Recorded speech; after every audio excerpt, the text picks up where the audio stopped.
السلام علیکم. تو شروع کرتے ہیں اپنا ناول. وہ اپنے نڈھال وجود کو بمشکل اٹھا کر خود کو آگے جانے پر آمادہ کر رہی تھی. اس نے سورج کی شعاعوں سے بچنے کی لاحاصل کوشش کی تھی جو اس کی آنکھوں میں منتقل ہو رہی تھی. سر کے بالوں سے لے کر پاؤں کی ایڑیوں تک پسینے نے گویا بہنے کا راستہ بنا لیا تھا. گرمی اور گھٹن کے باعث اپنے پورے جسم پر چونٹیاں سی رینگتی محسوس ہو رہی تھی. بے بسی و لاچاری، بے کسی، دکھ، نہ جانے کون کون سے احساسات تھے جو اسے اپنی لپیٹ میں لیے ہوئے تھے. اور یہ کوئی ایک دن کی بات تھوڑی تھی کہ بندہ جیسے تیسے کر کے حوصلہ صبر اور برداشت کے ساتھ گزارے. یہ تو روز کا معمول تھا. کچھ روز اس کا وجود ٹوٹے ہوئے کانچ کی طرح بکھرتا اور روز وہ خود ہی فگار انگلیوں سمیت اپنے ریزہ ریزہ وجود کو سمیٹنے کی کوشش کرتی. گویا کوئی ہمدرد غمگسار نہ تھا کہ جس سے کہہ کر دل کا بوجھ ہلکا کر لیتی، یا کوئی اسے دو لفظ تسلی اور دلاسے کے ہی دے دیتا کہ ڈوبتے کو تنکے کا سہارا کے مصداق اسے کچھ نہ کچھ آسرا تو ملتا. مگر وائر قسمت، اپنوں کی محبت و درکنار اسے تو غیروں سے بھی محبت نہ ملی تھی. نہ کوئی سہیلی، دوست، ہمجولی یا ہمراز. وہ اکیلی تنہا تھی. کبھی کبھار تو اسے اپنا آپ بنجر زمین کے اس ٹکڑے کی طرح لگتا جو ویران، اجاڑ، بیابان اور صحرا میں کسی پیاسے دشت کی مانند حالتوں موسم کی تلخیوں سے نابردآزما ہوتے ہوئے حوصلہ ہار گیا ہو. ایسے میں اس کا جی چاہتا کہ خود کو کسی تیز رفتار گاڑی سے ٹکرا دے، کسی اونچی بلڈنگ سے چھلانگ لگا دے یا ہمیشہ کے لیے کچھ کھا کے سوئے رہے. مگر ان تمام حسرتوں میں سے وہ کسی ایک کو بھی برا نہ کر سکی تھی. وہ آخری حد تک خود کو اور اپنے ضبط اور حوصلے کو آزمانا چاہتی تھی. دیکھتے ہیں ابھی ترکش میں کتنے نیم کش تیر ہیں جن کو یہ وجود ناتواں خود پہ سہ سکتا ہے. اس نے اپنے زخم وجود کو گھسیٹتے ہوئے سوچا. پیاس کی شدت کے باعث سڑک میں کانٹے چبھے ہوئے تھے. جیسے تیسے کر کے بلاخر وہ عارضی منزل تک پہنچی گئی تھی. گیٹ سے متصل ذیلی دروازہ دھکیلتے ہوئے وہ اندر داخل ہوئی. اپنے مطلوبہ کمرے میں پہنچ کر اس نے دوباٹہ بیڈ پر پھینکا، ہینڈ بیگ ایک سائڈ پر رکھا اور خود بھی اپنے سنگل بیڈ پر ڈہ گئی. لو آ گئی سرکار. بڑی مشکل سے گن گن کے گھڑیاں گزاری ہیں. عین اسی وقت ایاز دروازے سے نمودار ہوا. وہ تیر کی مانند سیدھی ہوئی اور برق رفتاری سے لپک کے اپنا دوپٹہ اٹھا کر سر پر اچھی طرح لپیٹا. لیکن ایاز کی ہوس زدہ ایکس رے کرتی نگاہوں سے خود کو چھپا نہیں پائی تھی. کیوں تڑپاتی ہو یار، تم تو ڈھنگ سے سیراب ہونے بھی نہیں دیتی. وہ اب کمرے میں داخل ہو چکا تھا. میری نماز لیٹ ہو رہی ہے. کسی متوقع خطرے کے پیش نظر وہ اس کے منہ لگنے کی بجائے واش روم میں داخل ہو گئی جبکہ ایاز ہاتھ مل کر رہ گیا. تمہارے یہ غرور اور تنتنا اپنے پاؤں کے نیچے روندا تو میرا نام نہ روندا تو میرا نام بھی ایاز اکرم نہیں. اس کے خستہ حال بیڈ کو ایک زوردار ٹھوکر رسید کرتے ہوئے اور بڑبڑاتے ہوئے باہر نکلا تھا. دروازہ زوردار آواز سے بند ہونے کی آواز اندر تک سنائی دی تھی. تاہم اس نے پھر بھی اتنی جلدی باہر نکلنے کی حماقت نہیں کی تھی، کیونکہ وہ جانتی تھی جتنی دیر لگائے گی اتنی تیمی کا اتاب بڑھتا جائے گا. وہ تائی کی ڈانٹ پھٹکار تو برداشت کر سکتی تھی، مگر ایاز کی اخلاق سے گری ہوئی باتیں اور عادات اس کی برداشت سے باہر تھیں. ظہر کی نماز ادا کر کے اس نے لاؤنج میں قدم رکھا تو اس کی شکل پر نگاہ پڑتے ہی نسیم کا پارا چڑھنے لگا. آ گئی مہارانی. آرام فرما کے اندر کمرے میں گھس کے کون سے جادو ٹونے کر رہی تھی مجھے نہیں پتا. سب نے کھانا کھانا ہے اور انہیں تو بڑی تائی کا لحاظ ہی کر لو جو صبح سے بھوکی بیٹھی ہے. وہ اسے دیکھتے ہی شروع ہوئی. عروا کوئی بھی صفائی یا جواب دیے بغیر کچن میں داخل ہو گئی. کیا بناؤں آپ کے لیے تائی امی؟ ایک نظر فریج کا جائزہ لینے کے بعد اس نے کچن کے دروازے میں کھڑے ہو کر نسیم بیگم سے دریافت کیا. ان کا بی پی اکثر ہائی رہتا تھا اور شوگر کی مریضہ بھی تھی، لہٰذا اکثر و بیشتر پرہیزی کھانا کھاتی تھی. تاہم جب دل چاہتا وہ پرہیز کو بھاڑ میں جھونک کر من پسند اشیاء نوش فرماتی تھی. اس لیے عروا ان کے بدلتے موڈ کے پیش نظر ان کی خواہش کے مطابق ہی ان کا کھانا بناتی تھی. اے بی بی، زہر بنا لو میرے لیے، جان چھوٹے ہماری بھی اور تمہاری بھی. وہ دنیا بھر کا زہر لہجے میں سموئے زہریلے طنزیہ لہجے میں گویا ہوئی. کاش کہ آپ کی یہ خواہش بھی پوری کر سکتی تو آپ کو آپ کی آل اولاد سمیت کھلا دیتی. کچھ تو اس پاک دھرتی کی نجاست میں کمی آتی. خون کے گھونٹ بھرتے ہوئے اس نے سوچا، اب یہاں کھڑی میرا منہ کیا دیکھ رہی ہو؟ جاؤ فریج میں قیمہ پڑا ہے، ساتھ میں کوفتے بناؤ. ندا اور ردا کہہ کر گئی تھی کہ ایاز کوفتوں کے ساتھ سفید چاول کھاتا ہے، باقیوں کے لیے روٹی بنانا. لڑکی کام ہی کتنا ہے، پھر بھی تم جیسی سست لڑکی چند افراد کا کھانا پکانے کے لیے سارا دن کچن میں ہی گزار دیتی ہے. آرڈر جاری کرنے کے ساتھ ساتھ وہ اس کے دکھتے ہوئے زخم کو رگیتنا نہیں بھولی تھی. عروا خاموشی سے کچن میں چلی گئی. نسیم بیگم خود بھی جو تھی سو تھی. ان کی بیٹیاں ندا اور ردا اپنی ماں سے بھی 4 ہاتھ آگے تھیں. عروا کی حد تک تذلیل اور عزت نفس کو روننا تو ان دونوں کا فرض عین تھا اور یہ فریضہ دن میں کئی بار ادا کرتی تھی. دونوں جڑواں تھیں اور عروا سے 2 سال بڑی تھی. فیشن کی دل دادہ ہونے کی وجہ سے پڑھائی کی طرف توجہ صفر تھی. بار بار فیل ہونے کی وجہ سے وہ ابھی اپنا گریجویشن ہی کلیئر نہیں کر پائی تھی، جبکہ عروا نے اس سال ایم اے انگلش کر لیا تھا. واحد اس کی تعلیمی تھی جس کے بارے میں اس نے کوئی کمپرومائز نہیں کیا تھا. چاہے پرائیویٹ ہی سے، اس نے ماسٹرز تک جیسے تیسے کر کے پڑھ ہی لیا تھا.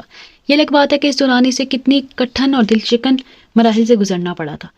اب وہ ایک English medium high standard school میں ٹیچنگ کرتی تھی اور اس کی اجازت بھی اسے صرف اس لیے دی گئی تھی کہ وہاں اس کی سیلری پرکشش تھی۔ اس کے پورے مہینے کی محنت کو تائیں امی اور ان کی اولاد اتنی بے دردی سے اڑاتی کہ اس کا دل پارا پارا ہو جاتا۔ جن کے ماں باپ حیات نہ ہوں، ایسے لوگوں کو خصوصاً لڑکیوں کو جینے کا کوئی حق نہیں۔ یہ بات وہ خود کو دن میں 1000 بار سمجھاتی تھی، لیکن دل تو دل تھا، کبھی تو اپنی بھی منوانا چاہتا تھا۔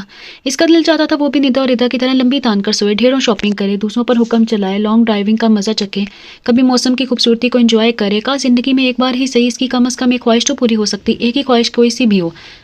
شہد کہاں ہو تم اس وقت؟ وہ اس وقت سالک کے ساتھ بیٹھا خوش گپیوں میں مصروف تھا جب اس کے موبائل پر بپ ہوئی۔ دوسری طرف ماما تھی۔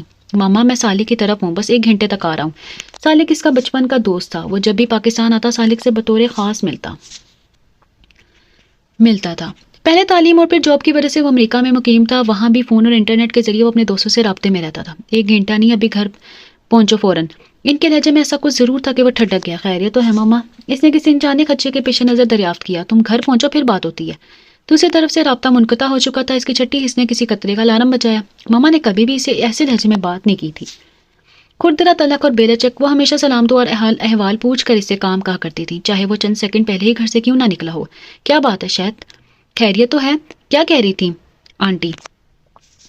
سالک کو اتنا تو اندازہ ہو گیا تھا کہ دوسری طرف اس کی ماما تھی، لیکن انہوں نے کیا ایسا کہا تھا کہ شہد کے چہرے پر الجھن تفکر کے تاثرات رقم ہو گئے تھے۔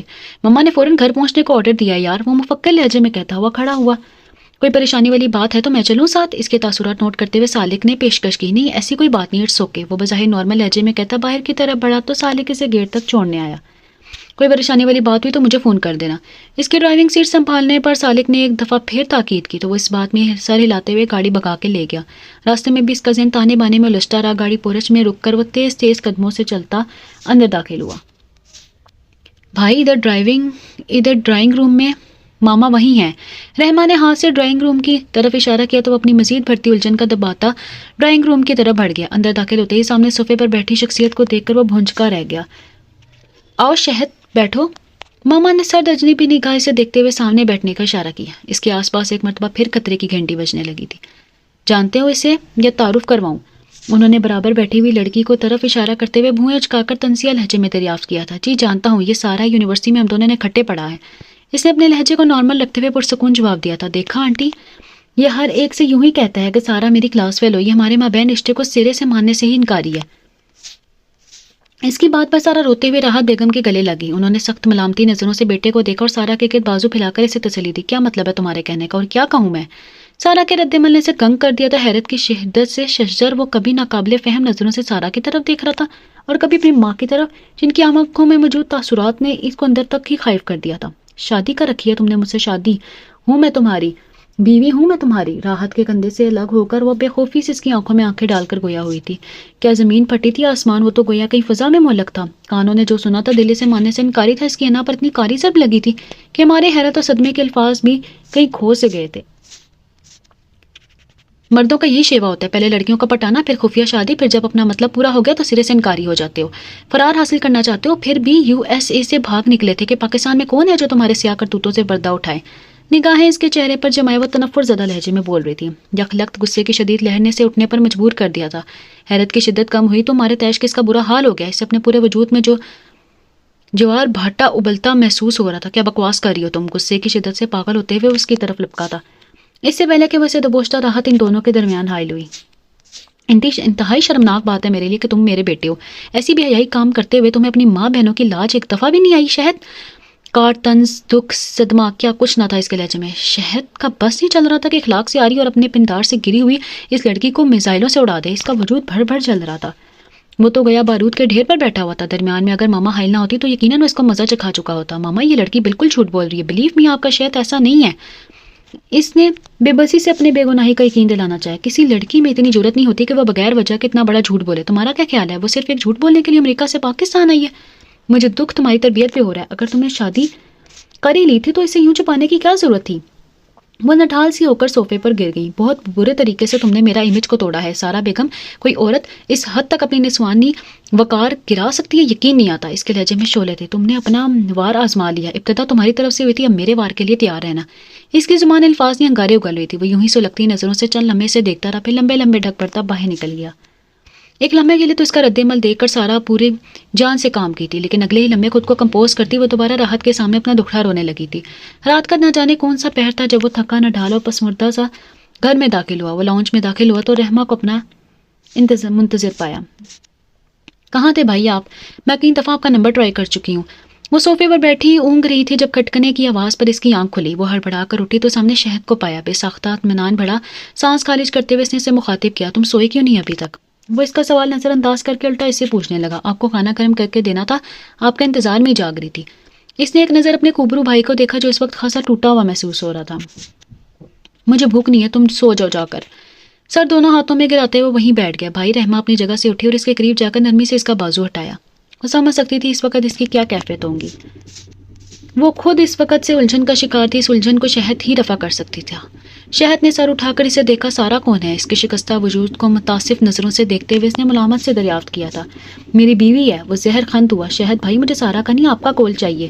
تمہیں کیا لگتا ہے رحمہ میں ایسی بےہودہ حرکت کر سکتا ہوں؟ تمہیں شہد اسمان سے کس حد تک گرنے کی توقع ہے؟ وہ تڑپ کر اسے پوچھنے لگا. رحمہ جواباً نفی میں سر ہلاتے ہوئے اس کے قریب ہی بیٹھ گئی. مجھے تو سارا کو دیکھ کر ہی پتہ چل گیا تھا کہ میرے بھائی کو پسند ایسی نہیں ہو سکتی، لیکن سارا کو جھٹلانا بھی اتنا آسان نہیں تھا. میں نے ماما کو بڑی مشکل سے سمجھا بجھا کے سلایا ہے. اب اصل صورتحال تو اب آپ ہی بتا سکتے ہیں. مجھے ہرگز توقع نہیں تھی کہ وہ اس حد تک چلی جائے گی. وہ رکا، پھر قدرے توقف سے گویا ہوا. سارا میری کلاس فیلو تھی، میری طرح وہ بھی پڑھائی کی گھر سے امریکہ میں مقیم تھی. اس کی اپنی کسی فرینڈ سے انوالومنٹ تھی. پھر بات اس حد تک بڑھی کہ دونوں نے شادی کر لی. وہ لڑکا چند ماہ کے لیے اپنے پیرنٹ سے ملنے کینیڈا گیا تو اسی دوران سارا میری طرف متوجہ ہوگی. مجھے علم نہیں تھا کہ وہ اپنی زند پہ اتنا آگے بڑھ جائے گی کہ اپنے ہسبینڈ سے ڈائیورس لے لے گی. وہ سانس لینے کے لیے رکا. رحمہ دم سادے سن رہی تھی. جب اس نے اپنے خیالات کا اظہار مجھ سے کیا تو میں نے اچھی طرح اس کی طبیعت صاف کی. وہ بار بار میرے راستے میں آتی گئی. میں نے نرمی سے سختی طنز و تضحیک ہر طرح سے سمجھانا چاہا، لیکن وہ بھی اپنی ضد کی پکی تھی. میرے پاکستان آنے سے قبل ہی میرے اس سے جھڑپ ہوئی تھی تو اس نے مجھے چیلنج کیا تھا کہ میں تمہیں جیت کر دکھاؤں گی. میں نے حسب معمول سے کھورے اتنا نہ جانا، لیکن اس دفعہ اس نے میری فیملی کو ہدف بنایا. دکھ تو مجھے مما پر ہے کہ انہوں نے مجھے سمجھنے کی کوشش نہ کی. اس نے تھک کر صوفے کی پشت سے ٹیک لگائی. آپ جانتے ہیں بھائی مما کتنی نرم دل ہے. مما کی جگہ کوئی اور ہوتا تو ہاتھ سے پکڑ کر باہر نکال دیتا کہ جاؤ بی بی ہم تمہیں نہیں جانتے، لیکن مما کی سادہ طبیعت اور نرم دلی آڑے آ گئی. اللہ جانے اس نے مما سے کیا کہا ہے کہ مما ایک دم ہائپر ہوگی. میں نے سمجھانا چاہا تو الٹا مجھ پر برس پڑی. خیر میں نے جیسے تیسے کر کے صورتحال کو سنبھالا. رحمہ کی باتوں سے اسے ڈھارس ملی تھی. اس نے بے حد محبت سے اپنی بہن کی طرف دیکھا جو چھوٹی سی عمر میں ہی کتنی سمجھداری کا ثبوت دے رہی تھی. اب میں مما کو کیسے یقین دلاؤں کہ میں بے قصور ہوں؟ میں نے ایسا کوئی کام نہیں کیا. مما چاہیں تو جس سے مرضی پوچھ لیں. یو ایس اے میں میرے جتنے کانٹیکٹس ہیں، مما چاہیں تو سب سے میری گواہی لے لیں، لیکن باخدا میرے کردار پہ یوں شک نہ کریں. اسے دکھ تھا تو صرف اس بات کا کہ وہ اپنی ماں کا دل دکھانے کا باعث بنا ہے. سارا جیسی سے تو وہ کسی نہ کسی طرح نپٹ ہی لیتا، لیکن پہلا مسئلہ ماما تھی. وہ اس کا یقین کرتی تو کچھ ہوتا. وہ تو شاید اس کی آواز سننے کی بھی روادار نہ تھی. اب ٹینشن مت لیں بھائی، میں مما کو ضرور سمجھاؤں گی. ابھی انہیں یہ وقتی غصہ ہے. ابھی سارا کی باتوں نے ان کے دل پر بہت گہری چوٹ لگائی ہے. یہ زخم کچھ مدم ہو جائے تو میں ان سے ذرا سمجھاؤ سے بات کروں گی. مجھے امید ہے وہ ضرور سچ جھوٹ کو پرکھ لیں گی. آپ زیادہ پریشان نہ ہوں. رحمہ نے اسے تسلی دی. اس نے مشکور نظروں سے اپنی چھوٹی بہن کی طرف دیکھا. تھینکس رحمہ، کم سے کم تم نے تو مجھے سمجھنے کی کوشش کی. اگر تم بھی مجھے غلط سمجھتی تو میں یقیناً تیش میں آ کر کچھ کر لیتا.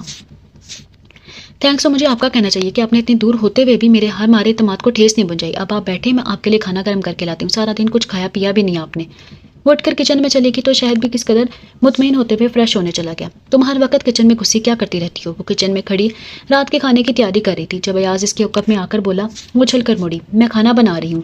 وہ مشکل تھوک نگلتے ہوئے اس نے جواب دیا. دوبارہ اپنی توجہ ہنڈیا کی طرف مرکوز کرنا چاہیے، لیکن ایاز کی موجودگی میں ایسا کرنا اس کے لیے خاصا مشکل کام بلکہ ناممکن ہی تھا. اس کے سر تا پیر جائزہ لیتے ہوئے نگاہیں بار بار اس کا ارتکاز توڑ دیتی تھی. آج کل تو ویسے ہی ایاز سے بہت خائف رہنے لگی تھی. اس کے سائے سے بھی بھاگتی تھی. ایاز کا روز بروز بدلتا رویہ عادات اسے مسلسل پریشان کیے رکھتی تھی. پہلے تو وہ کبھی کبھار تنہائی کا فائدہ اٹھاتے ہوئے اس کا ہاتھ پکڑ لیتا تھا، لیکن اب تو وہ اتنا نڈر ہوتا تھا جا رہا تھا کہ تیمم کی موجودگی کا بھی لحاظ نہ کرتا تھا. اور نسیم بیگم بھی سب کچھ دیکھنے سننے کے باوجود یوں نظر انداز کر دیتی گویا کچھ ہوا ہی نہیں ہو. اگرچہ وہ ہر وقت خود کو بڑی سی چادر نما دوپٹے میں لپیٹ کے رکھتی تھی، اس کے باوجود ایاز کے اندر تک کھوجتی گہری نگاہیں اسے پسینہ پسینہ کیے دیتی تھی۔ اس کی نمازیں دعائیں طویل ہوتی جا رہی تھی، وہ ہر وقت اپنے رب سے اپنی عزت اور عصمت کی حفاظت مانگتی تھی۔ چھوڑو تم یہ فضول کام، اسے چمچہ اس کے ہاتھ سے چھڑاتے ہوئے اس کا رخ اپنی طرف موڑا۔ چھوڑے مجھے یاز بھائی، درشٹی سے کہتے ہوئے اس نے ایک لمحے سے پہلے اپنا ہاتھ واپس کھینچا اور اس سے فاصلے کو بڑھاتے ہوئے دور ہوئی۔ غصہ، حیا اور گھبراہٹ کی ملی جلی میسج نے اس کی گلابی رنگت کو سرخ کر ڈالا تھا۔ گھنی لمبی پلکیں گرتی تھی، آنکھیں قدرے سہمی ہوئی تھی، اطراف سے بال گیلے ہونے کے باعث چہرے سے لپٹ رہے تھے، گلابی پنکھڑی نما ہونٹ باہم ایک دوسرے میں پیوست تھے۔ حسن و خوبصورتی کا یہ پیکر ایاز اکرم کی کمزوری بنتا جا رہا تھا۔ دن بدن اس کے جذبات عروہ شہاب کے لیے شدت اختیار کیے جا رہے تھے۔ اس کا جھجکنا، کترانا اور غصہ کرنا ایاز کی شدتوں کو مزید ہوا دیتا تھا اور وہ اسے پانے کی چاہ میں پاگل ہوا جاتا۔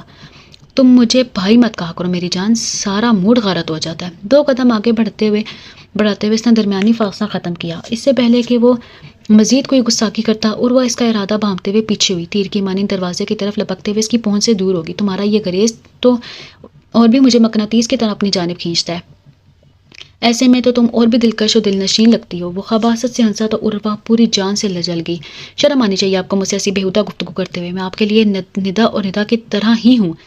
بما غصے سے اس کی حالت غیر ہونے لگی تو وہ پھٹ پڑی۔ ندا اور ندا، اس نے ایک بلند کہکا لگایا۔ اس سے پہلے کہ وہ مزید کوئی پیش رفت کرتا، ندا دروازے سے نمودار ہوئی۔ تمہارے اسکول کی پرنسپل مس شیرازی تشریف لائی ہیں، تمہیں بلا رہی ہیں۔ مخاطب یقیناً وہی تھی۔ مسز شیرازی سے حیرت کا شدید جھٹکا لگا تھا۔ سوالیہ نظروں سے اس نے دوبارہ ندا کی طرف دیکھا جو ماتھے پر سلوٹیں لیے کناتوز نظروں سے اسے دیکھ رہی تھی۔ میں تمہاری نوکر نہیں لگی، جا کر دیکھ لو خود، انتہائی رخائی سے کہتے ہوئے وہ قہر بھر نظروں سے اس پر ڈال کر مڑ گئی۔ عالم حیرت میں زیر لب بڑبڑاتے ہوئے ڈائننگ روم کی طرف بڑھ گئی۔ السلام علیکم۔ اندر داخل ہوتے ہوئے اس نے سب کو مشترکہ سلام کیا۔ وعلیکم السلام، کیسی ہو عروہ؟ مسز شیرازی باقاعدہ اٹھ کر اس کے گلے ملی تو عروہ کو اپنے حلیہ پر بےحد ندامت ہوئی۔ اس کے ہمراہ ایک اور ڈیسنٹ سی خاتون تھی، وہ بھی بہت پیار اور محبت سے اسے ملی۔ عروہ ان کی آمد پر حیران ہوتے ہوئے ان سے قدرے فاصلے پر رکھے سنگل صوفے پر بیٹھ گئی۔ میں بالکل ٹھیک ہوں میڈم، آپ کیسی ہیں؟ خود کو کسی حد تک نارمل کرتے ہوئے اس نے دریافت کیا۔ ارے بھائی، یہ میڈم تو تم اسکول تک ہی محدود رکھو، یہاں تو تم مجھے آنٹی کہہ سکتی ہو۔ انہوں نے مسکراتے ہوئے نرمی سے اسے ٹوکا تو اس نے جواباً مسکراتے ہوئے اس بات میں سر ہلایا تھا۔ ان سے ملو، یہ میری بہت اچھی دوست اور عزیزہ ہیں راحت۔ اب کہ انہوں نے اپنے برابر بیٹھی سوبر سی خاتون کی طرف اشارہ کیا تو وہ ان سے رسمی کلمات ادا کرنے لگیں۔ لگائیں آپ لوگ ذرا بیٹھ کر گپ شپ، میں ابھی آتی ہوں۔ نسیم بیگم ابھی نہیں باتیں کرنا چھوڑ کر باہر نکل گئی تو ندا لاؤنج میں بیٹھی کوئی مووی دیکھ رہی تھی۔ ندا آج اپنی کسی دوست کی پارٹی میں انوائٹ تھی، اسے آج لیٹ نائٹ آنا تھا۔ آپ نے ابھی تک ان فضول خواتین کو بٹھایا ہوا ہے، چلتا کریں انہیں۔ مجھے سمجھ نہیں آتی کہ ایسے کون سے سرخاب کے پر لگے ہوئے ہیں کہ میں اس شہزادی میں کہ اتنے اچھے گھرانے کو اس جیسی فقیرنی پسند آ گئی۔ ندا نے جب سے مسز شیرازی اور راحت بیگم کا مدعا سنا تھا وہ تب سے ہی جلی بھنی بیٹھی تھی، بس نہیں چل رہا تھا کہ عروہ کے حسین چہرے کو جھلس کے رکھ دے۔ وہ اپنی ماں کو دیکھتے ہی شروع ہو گئی تھی۔ تم ابھی بچی ہو، جو میں سوچ سکتی ہوں تمہارا ذہن کبھی بھی وہاں تک رسائی حاصل نہیں کر سکتا، نسیم نے اپنی بیٹی کو چمکارتے ہوئے کہا تو وہ ہوں کر کے رہ گئی۔ تمہارا کیا خیال ہے کہ میں اس یتیم عروہ کو رشتہ راحت کے بیٹے سے کر دوں گی کہ وہ ساری عمر امریکہ جیسے شاندار ملک میں گزارے؟ وہاں تو میری بیٹی ندا ہی جائے گی۔ تم دیکھنا تو صحیح ان دونوں خواتین کو کیسے شیشے میں اتارتی ہوں۔ عروہ کے بارے میں تو ایسی ایسی باتیں کروں گی میں کہ وہ خود ہی اس کا نام لینے سے قبل کانوں کو ہاتھ لگائیں گی، اور تمہارے لیے ہاں نہ کروائی لی تو میرا نام بھی نسیم بیگم نہیں۔ انہوں نے سینہ ٹونک کر کہا۔ واہ ممی، میرے ذہن میں واقعی یہ بات نہیں آئی تھی۔ ندا تو خوشی سے اچھل پڑی۔ امریکہ جیسے ملک میں رہائش پذیر ہونا اس کا بچپن کا خواب تھا۔ ارے میری معصوم بھولی بھالی بچی، تم کیا جانو دنیا کے بکھیڑے۔ اب ذرا جلدی سے دیکھو ایاز کہاں ہے، اسے کہو بازار سے کھانا لے آئے، اور تم بھی ذرا اچھے طریقے سے ملنا اور کہنا میں کچن میں آپ کے لیے کھانا تیار کر رہی تھی، ذرا اخلاق سے ملنا۔ مجھے تاکید کرتے ہوئے کھڑی ہوگی۔ بہن، ہم نے تو کبھی عروہ میں اور اپنی اولاد میں فرق نہیں کیا۔ میں تو سب سے یہی کہتی ہوں، میری 2 نہیں 3 بیٹیاں ہیں۔ یہ میٹرک میں تھی جب اس کے والدین روڈ ایکسیڈنٹ میں چل بسے، تب سے اب تک میں نے اسے سینے سے لگا رکھا ہے۔ لہجے میں دکھ اور سارے جہاں کا پیار سمیٹے ہوئے وہ دونوں خواتین کو امپریس کرنے کی کوششوں میں 2-4 آنسو بھی کھینچ لائی تھی۔ تمہیں تو میں نے رسوائیوں کا عذاب نہ دیا تو میرا نام بھی سارا نہیں۔ تمہاری شہد عثمان جیسے کتنے مردوں کو میں نے سیدھا کیا ہے، اور اب انگلیوں پر نچایا تم کیا چیز ہو میرے آگے؟ غم و غصے سے وندی ہوئی جا رہی تھی۔ اپنا پہلا وار خالی جاتے دیکھ کر وہ اپنی ہی چوٹ پر بلبلائی ہوئی تھی۔ اپنی طرف سے تو اس نے اپنے ڈرامے میں کوئی جھول نہ چھوڑی تھی، پھر پتہ نہیں کیسے شہد کے گھر والوں پر اس کی حقیقت کھل گئی۔ وہ اگرچہ اب بھی اپنی بات پر مضبوطی سے قائم تھی، تاہم شہد کی فیملی کی طرف سے اس کی پذیرائی اب مفقود ہو گئی تھی۔ جب سے اسے پتہ چلا تھا کہ شہد کی والدہ آج کل اس کے پرپوزل کے لیے سرگردہ ہیں، بلکہ انہوں نے لڑکی بھی پسند کر لی ہے، اسے تب سے کسی کروٹ چین نہیں آ رہا تھا۔ بالآخر ذرا استعمال کرتے ہوئے اس نے لڑکی کا نام اور ایڈریس وغیرہ پتہ کروا لیا تھا اور نیا منصوبہ ترتیب دیتے ہوئے آج وہ ان کے گھر بیٹھی تھی۔ تھوڑی دیر بعد ایک خاتون اور ان کے ہمراہ ایک ینگ سی لڑکی اندر داخل ہوئی تھی۔ کچھ ایسی خاص بھی نہیں ہے۔ اپنے طور پر اس نے اس لڑکی کو عروہ تصور کر لیا تھا۔ آنٹی میں سارا ہوں، اس نے کھڑے ہو کر بڑے معتبانہ لہجے میں کہا تھا۔ اس کا یہ تعظیمی انداز نسیم بیگم کو بہت بھایا تھا۔ ویسے بھی وہ انتہائی چاپلوس اور خوشامد پسند طبیعت کی مالک تھی، اور یہی خوبیاں ان کی اولاد میں بھی موجود تھی۔ یہ عروہ ہے؟ اس نے ان کے برابر بیٹھی لڑکی کی طرف اشارہ کر کے پوچھا۔ نہیں، یہ میری بیٹی ندا ہے، عروہ تو اسکول پڑھانے گئی ہے۔ انہوں نے کہا تو ایک لمحے کے لیے سوچ میں پڑ گئی، کیونکہ وہ تو عروہ کی موجودگی میں بات چیت کرنا چاہتی تھی۔ ماشاءاللہ، بہت پیاری آپ کی بیٹی۔ اس نے خوشامد کا سہارا لے کر بات کا آغاز کرنا چاہا۔ ندا کی گردن تفاخر سے اکڑ گئی تھی۔ بس بیٹا، میری تو دونوں بیٹیاں ہی اپنی مثال آپ ہیں۔ سوری بیٹا، لیکن میں نے تمہیں پہچانا نہیں۔ انہوں نے تعریف سمیٹتے ہوئے اپنی الجھن رفع کرنا چاہی۔ جی، میری آپ سے پہلی ملاقات ہے۔ ایکچولی میں USA میں مقیم ہوں اور چند دن پہلے ہی پاکستان آئی ہوں۔ مجھے پتہ چلا کہ عروہ آپ کی بھتیجی ہے، غالباً جن کے رشتے کی آج کل بات چیت چل رہی ہے۔ اس نے بڑے سباؤ سے بات کا آغاز کیا۔ چل تو رہی ہے، لیکن ابھی کچھ فائنل نہیں ہوا، بلکہ ابھی تو ان کی طرف سے پیغام آیا۔ میں بیمار ہو گئی تھی، جس کی وجہ سے لڑکے کو دیکھنے ابھی تک نہیں جا سکی۔ نسیم بیگم نے اندر ہی اندر حیران ہوتے ہوئے اسے جواب دیا۔ ندا کے کان بھی فوراً کھڑے ہو گئے تھے۔ ان دونوں ماں بیٹی کا چکنا فطری امر تھا، جن کے آثار ان کے چہرے سے بھی نمایاں تھے۔ میں اسی سلسلے میں آپ کی طرف آئی ہوں آنٹی، شاید آپ کو کوئی نیکی کام آ گئی تھی جو مجھے اس رشتے کے بارے میں پتہ چل گیا، تو میں فوراً آپ کے ایڈریس معلوم کر کے آپ تک پہنچ گئی۔ لہجے کو رقت امیز بناتے ہوئے اس نے آواز میں دنیا بھر کا اخلاص سموتے ہوئے کہا تھا، آپ جو بھی کہنا چاہتی ہیں کھل کر بات کریں۔ فطری تجسس نے سر ابھارا تھا، سو اسی دفعہ ندا کو بولنا پڑا، کیونکہ سارا کی خاموشی نے اسے بے چین کر دیا تھا۔ میں شاہد عثمان کی وائف ہوں۔ نظر جھکاتے ہوئے اس نے دھماکہ کیا تھا۔ کیا؟ ان دونوں کے منہ کھلے کے کھلے رہ گئے۔ وہ حیرت سے آنکھیں پھاڑے سے دیکھنے لگی۔ یہ شہد نے دوران تعلیم میں مجھ سے شادی کر لی تھی۔ ہماری شادی کو 1 سال ہو گیا۔ آنٹی، میں آپ کو خدا کا واسطہ دیتی ہوں، آپ اس کی ظاہری شکل و صورت پہ مت جائیے گا۔ وہ انتہائی کمینہ، لالچی اور خبیث انسان ہے۔ اس کا کام بھی یہی ہے، وہ ہر سال جب بھی پاکستان آتا ہے تو کسی نہ کسی خوبصورت لڑکی کو پھنسا کر اسے شادی کر لیتا ہے، بیرون ملک جا کر اس کو فروخت کر دیتا ہے۔ پھر وہ لڑکی کہاں جاتی ہے کسی کو کوئی خبر نہیں ملتی۔ وہ نہ جانے کتنی لڑکیوں کی زندگی برباد کر چکا ہے۔ میں اس کے سیاہ کرتوتوں سے آگاہ ہو چکی ہوں، اور کیونکہ میری فیملی بیک گراؤنڈ بہت اسٹرانگ ہے، اس لیے وہ مجھ سے اپنا مکرو ارادہ پورا نہیں کر سکا، لیکن مجھے ڈائیورس دے کر آزاد بھی نہیں کرتا۔ وہ سانس لینے کو رکی، جب ان دونوں کا تو سانس بھی شاید کہیں سینے میں ہی اٹک گیا تھا۔ میں نے اس کے شرمناک افعال سے اس کے گھر والوں کو بھی آگاہ کیا، مگر وہ بھی اس کے ساتھ شریک ہے۔ مجھے کچھ دن بعد واپس چلے جانا ہے۔ میں نے سوچا جاتے جاتے آپ کے ساتھ یہ نیکی کر جاؤں، شاید اس کے صلے میں زندگی میں کچھ آسانی آ جائے اور سکون آ جائے کہ میں نے ایک زندگی تباہ ہونے سے بچائی۔ اس کا چہرہ آنسوں سے تربتر ہو رہا تھا۔ بہت شکریہ بیٹا، تم نے ہمیں آگاہ کر دیا۔ بالآخر نسیم بیگم کو ہوش آیا تو انہوں نے اخلاقاً اس کا شکریہ ادا کیا۔ یہ تو میرا فرض تھا، میں بھی ایک عورت ہوں، میں نہیں چاہتی کہ جس گروپ سے میں گزری ہوں کوئی اور بھی اس سے 2 چار ہو۔ وہ اس وقت اتنی نیک اور پارسا بنی ہوئی تھی کہ اس کی نظیر ملنا مشکل تھا۔ اچھا آنٹی، میں چلتی ہوں، یہ میرا کارڈ رکھ لیں، اس پر میرا USA اور پاکستان دونوں کے کانٹیکٹ موجود ہیں۔ اس کے علاوہ آپ اپنے طور پر بھی چاہیں تو شہد کے بارے میں معلوم لے سکتی ہیں، لیکن اکثرت اس کے اصل چہرے سے بے خبر ہے۔ اس نے کھڑے ہوتے ہوئے ایک کارڈ بیگ سے نکالا اور نسیم بیگم کی طرف بڑھاتے ہوئے باوسوک لہجے میں بولی، بیٹھے کھانا کھا کے جائیے گا۔ ندا نے بھی حیرت کے جھٹکے سے نکلتے ہوئے ادب میزبانی نبھانے چاہی۔ نہیں، میں چلتی ہوں، ایک ضروری کام ہے مجھے۔ آپ لوگ میری باتوں پر غور ضرور کیجیے گا اور خدا رحم اور زندگی کو پامال مت کیجیے گا۔ وہ جاتے جاتے پھر مڑی۔ شکریہ بیٹا، بہت شکریہ۔ نسیم بیگم نے تشکر امیز نگاہوں سے اسے دیکھا تو مطمئن ہو کر الوداعی کے کلمات کہتی رخصت ہو گئی۔ گڑبڑ موجود ہے، دیکھا میرا شک صحیح نکلا، کوئی نہ کوئی مسئلہ ہے، ورنہ اتنے اچھے گھرانے کے لیے یہ یتیم ہی رہ گئی تھی۔ سارا کے جاتے ہی ندا ماں کی طرف متوجہ ہو کر بولی۔ اس کے اندر سکون اتر رہا تھا، جو حسرت اور بے چینی وہ اس دن سے عروہ کے لیے محسوس کر رہی تھی، سارا نے اس پر ٹھنڈے چھینٹے ڈال کر اسے پرسکون کر دیا تھا۔ اب پہلی فرصت میں ان لوگوں کو فون کر کے منع کر دیں کہ ہم سنڈے کو نہیں آ رہے۔ ندا اب وہی مطمئن سی ہو کر صوفے پر دراز ہوگی۔ نسیم بیگم کسی گہری سوچ میں غرق تھی۔ ہم سنڈے کو ضرور جائیں گے اور نکاح کی ڈیٹ فکس کر کے آئیں گے۔ بالآخر سوچ کے سمندر سے نکلتے ہوئے انہوں نے اپنا فیصلہ صادر کیا تو نیتا اچھل کر بیٹھی۔ جی، آپ کا کیا خیال ہے کہ سارا جھوٹ؟ اس کی آنکھوں میں بے پناہ استجاب آ گیا تھا اپنی ماں کا خیال سن کر۔ تمہیں کتنی دفعہ سمجھایا کہ تم ابھی بچی ہو، وہاں تک کبھی بھی نہیں پہنچ سکتی جہاں تک میری سوچ ہے۔ وہ اس کی بات کاٹ کر بولی تو ندا نے نہ سمجھنے والے انداز میں ماں کی جانب دیکھا۔ اس کی آنکھوں میں تیرتی حیرت اور الجھن بہت واضح تھی، جسے سمجھتے ہوئے نسیم بیگم نے مسکراتے ہوئے انہیں آگاہ کیا، تمہیں نہیں پتا میں ایاز کی وجہ سے کتنی پریشان ہوں۔ وہ جس طرح عروہ کے لیے تاولا ہو رہا ہے، نہ کچھ خبر نہیں کیا کر گزارے۔ ابھی اسلام آباد جانے سے پہلے وہ مجھ سے اس حوالے سے بات کر کے گیا تھا، میرا اکلوتا لاڈلا بیٹا اور میں اس ڈائن کے حوالے کر دوں تاکہ یہ اپنے ناتمام خواہشات کے بدلے ہم سے بدلا لے۔ میں تو سوچ رہی تھی کہ ایاز کے پیچھے سے ہی اس کا کوئی بندوبست ہو جائے، اب اللہ نے خود ہی بندوبست کر دیا۔ اچھی بات ہے، یہاں سے کہیں دور دفان ہو جائے گی، ہماری بلا سے اس کے ساتھ جو مرضی کرے، بس ہماری جان چھوٹ جائے گی۔ ویسے بھی شکل و صورت کمینی کی ایسی ہے، جو بھی دیکھیں فرفتہ ہو جائے۔ کل کلاں کو کسی نے پسند کر لیا یا خود ہی کسی کے ساتھ بھاگ گئی تو ہم کیا کر سکتے ہیں؟ الٹا بدنامی ہمارے حصے میں آئے گی۔ اچھا ہے نا، اب دنیا کی نظروں کے سامنے بھی سرخرو ہو جائیں گے اور یہ بلا بھی اندھیرے کنویں میں گر جائے گی۔ سانپ بھی مر جائے گا اور لاٹھی بھی نہ ٹوٹے گی۔ ان کے شاطرانہ ذہن میں بڑی دور کی سوچ تھی اور وہ انتہائی مکار اور عیار عورت تھی۔ واہ ممی، میں تو آپ کی فین ہو گئی ہوں۔ ندا کے منہ سے بے ساختہ نکلا تھا، اگرچہ وہ عروہ کے حسن سے بہت جلتی تھی اور دل میں اس کے لیے کینہ، بغض، عداوت کے جذبات کی ہرگز کمی نہ تھی، تاہم اس نہج پر اس نے نہیں سوچا تھا۔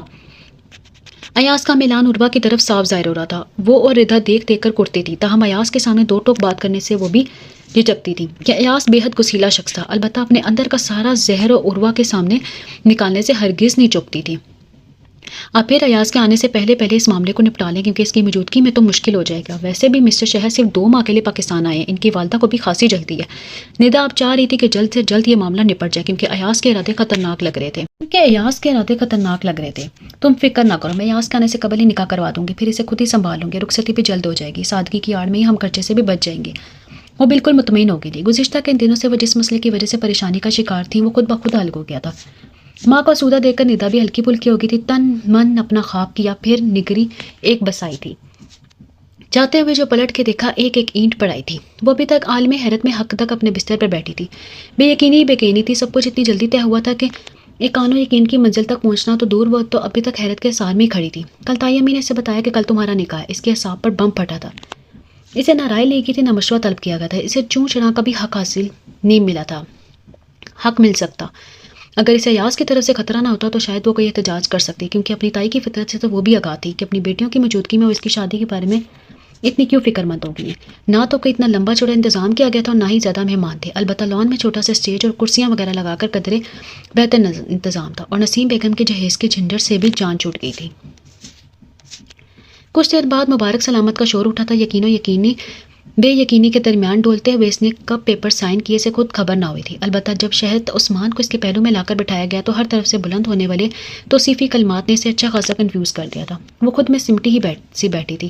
اب جو دل راگ الاپ رہا تھا، وہ جو شور دھڑکنوں میں برپا تھا، اس کا احساس ہر جذبے سے جدا تھا۔ ماشاءاللہ، چشمے بدور، یہ غالباً شہد کی والدہ تھی۔ اس نے دل ہی دل میں قیاس لگایا، کیونکہ یہی خاتون اس دن مسز شرازی کے ساتھ تھی اور ابھی بھی چٹاک اس کی بلائے لے رہی تھی۔ چاند سورج کی جوڑی ہے۔ مسز شرازی نے قریب آ کر کہا تو اس کا جھکا ہوا سر شرم سے مزید جھک گیا، ہتھیلیاں پسینے سے بھیگ رہی تھی۔ بیوٹیشین بھی ان کی طرف سے ہی آئی تھی، کیونکہ نسیم بیگم نے صاف کہہ دیا تھا کہ ہمارے خاندان میں دلہن کو گھر سے باہر نہیں نکالتے۔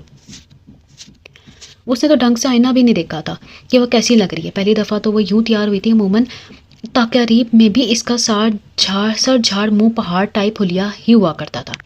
12 تاریخ کو شہد کی فلائٹ ہے، اس سے پہلے آپ رخصتی کی تاریخ رکھتے ہیں۔ راحت نے نہال ہوتی نظروں سے بیٹی اور بہو کو دیکھتے ہوئے نسیم بیگم سے کہا۔ انہیں وہ دن یاد آ گیا جب وہ کسی کام سے مسز شرازی سے ملنے ان کے اسکول گئیں تو وہیں انہوں نے عروہ کو دیکھا تھا، اور بس وہیں انہوں نے اسے شہد کے لیے پسند کر لیا تھا۔ آپ کی امانت ہے، اب تو آپ جب چاہیں لے جائیں، بیٹیاں تو ہوتی ہی پر آئی ہیں۔ نسیم بیگم نے بظاہر اپنے لہجے کو ملائم بنایا ہوا تھا، ورنہ یہ عذاب اس سر سے ٹل جانے پر ان کی خوشی حد سے سوا تھی۔ بس تو پھر اگلے ہی ہفتے کو ڈیٹ رکھ لیتے ہیں، مسز شرازی نے اظہار کیا تھا۔ جی بہن، ہمیں کیا اعتراض ہو سکتا ہے؟ نسیم بیگم نے گویا انکساری کی حد کر ڈالی تھی۔ بھابھی، آپ کو چھوڑ کر جانے کو تو بالکل دل نہیں کر رہا، لیکن مجبوری ہے، مگر آپ فکر مت کریں، ہم اگلے ہی ہفتے آپ کو باقاعدہ لے جائیں گے۔ جاتے وقت رحمہ نے بہت محبت سے اس کا ہاتھ دباتے ہوئے کہا تھا۔ بارے حیا سے اس کے لیے پلکیں اٹھانا دوبھر ہو رہا تھا۔ جانے سے پہلے شہد نے بہت بھرپور نظروں سے اس کا جائزہ لیا تھا، نظر و انداز میں استحقاق خود بخود ہی سمٹ آیا تھا۔ آپ ہی کی ہے میرے بھائی، بس ایک ہفتہ انتظار کر لو۔ اس کے ارتکاز کو محسوس کرتے ہوئے سالک نے اسے چھڑا تو وہ بڑے بھرپور انداز میں مسکرایا تھا۔ اور واقع تو رہے سے اوسان بھی خطا ہو گئے، پلکیں اٹھائیں گنائیں، بے حد کنفیوز ہوتی، وہ اس وقت بے حد دلکش لگ رہی تھی۔ رات کو یہ خوبصورت تقریب اپنے اختتام پر پہنچی تھی۔ خلاف توقع کسی نے عروہ کو کچھ نہیں کہا، یہ نہ تانا، نہ قہر برساتے جملے اور نہ کاٹدار نظریں۔ وہ خاموشی سے اپنے بستر پر چلے گی۔ ایک بات تو طے کی کہ آج کی رات نیند اس کی آنکھوں سے کوسوں دور تھی۔ اس سے پوچھ کر آپ نے یہ تماشا شروع کیا ہے؟ ایاز سنتناتا ہوا گھر میں داخل ہوا تھا۔ وہ تینوں ماں بیٹیاں مزے سے لاؤنج میں بیٹھی کوئی مووی دیکھ رہی تھی، جبکہ عروہ کچن میں دوپہر کے کھانے کی تیاری میں مصروف تھی۔ تو قیامت کی گھڑی آن پہنچی۔ ایاز کی تیز گسیلی آواز ان کا چھری اس کے ہاتھ سے پھسل کر فرش پر گری تھی۔ خوف و دہشت میں گھر کر اس نے سوچا ایاز کے مزاج میں وہ بخوبی آگاہ تھی۔ وہ جتنا خود سر ضدی، ہٹ درم اور بدتمیز تھا، کچھ خبر نہ تھی کہ کیا کر گزرتا۔ وہ آپے سے باہر کیوں ہو رہے ہو؟ کس تماشے کی بات کر رہے ہو؟ نسیم بیگم نے سمجھتے ہوئے بھی انجان بن کر لاپرواہی سے پوچھا۔ بیٹے کے مزاج سے وہ بھی خائفی رہتی تھی۔ میں عروہ کے نکاح کی بات کر رہا ہوں، وہ دانت پیس کر گرایا تھا۔ ہائے توبہ ہے، اس منوس ماری کا نام لے رہے ہو؟ ارے اس چھوکری کے لچھن دیکھے ہیں؟ اس سے پہلے کہ وہ کسی سے منہ کالا کرے میں نے اس کا پکا بندوبست کر دیا۔ تمہاری جوان بہنیں ہیں، اگر کل کلاں کو کوئی بات ہوگی تو ہم کیا کر سکتے ہیں؟ نسیم بیگم چمک کر بولی۔ بیٹے کو سنبھالنا اگرچہ ان کے لیے ایک دشوار مرحلہ تھا، تاہم وہ بھی اس کی ماں تھی اور انتہائی شاطرانہ انداز میں چال چلتی تھی۔ جو بھی ہے میں کچھ نہیں جانتا، اس سلسلے کو جلد از جلد ختم کریں، عروہ اس گھر سے باہر نہیں جائے گی، درشٹی سے کہتے ہوئے اس نے دو ٹوک لہجے میں ماں سے کہا تھا۔ ٹھیک ہے، اب کون سا وہ بھاگے جا رہی ہے، جس وقت آئے گا تو دیکھ لیں گے، بے نیازی سے کہتے ہوئے انہوں نے ریموٹ سے چینل چینج کیا۔ میں آپ پر پھر کہہ رہا ہوں، اگر وہ لڑکا اس گھر میں آیا، عروہ نے گھر سے قدم نکالا تو مجھ سے برا کوئی نہیں ہوگا۔ انگلی اٹھا کر ماں کو وارن کرتے ہوئے تن فن کرتا باہر نکل گیا تھا۔ عروہ سوکھے پتے کی مانند اندر کھڑی لرز رہی تھی۔ ایاز کی باتوں نے اسے سرتا پیر ہلا کر رکھ دیا تھا، اس سے کچھ بعید نہ تھی، وہ سب کر بھی گزرتا۔ منحوس ماری ناس بیٹی، اب دفان ہو جائے یہاں سے، اور جب تک تیری رخصتی نہیں ہوتی اپنے کمرے میں ہی بند رہنا، اس کا کچھ پتہ نہیں، مجھے اٹھا کر ہی لے جائے، پھر نہ اس کی رہو گی نہ اس کی۔ نسیم بیگم نے کچن میں داخل ہو کر اسے 2 ہتھڑے رسید کیے، اس کے کمرے کی طرف دھکیل دیا۔ گرتی پڑتی وہ اپنے کمرے میں پہنچی، اندر سے کنڈی چڑھا لی۔ بقیہ 7 دن اس نے کسی طرح پلسرات پر گزارے تھے، وہی جانتی تھی۔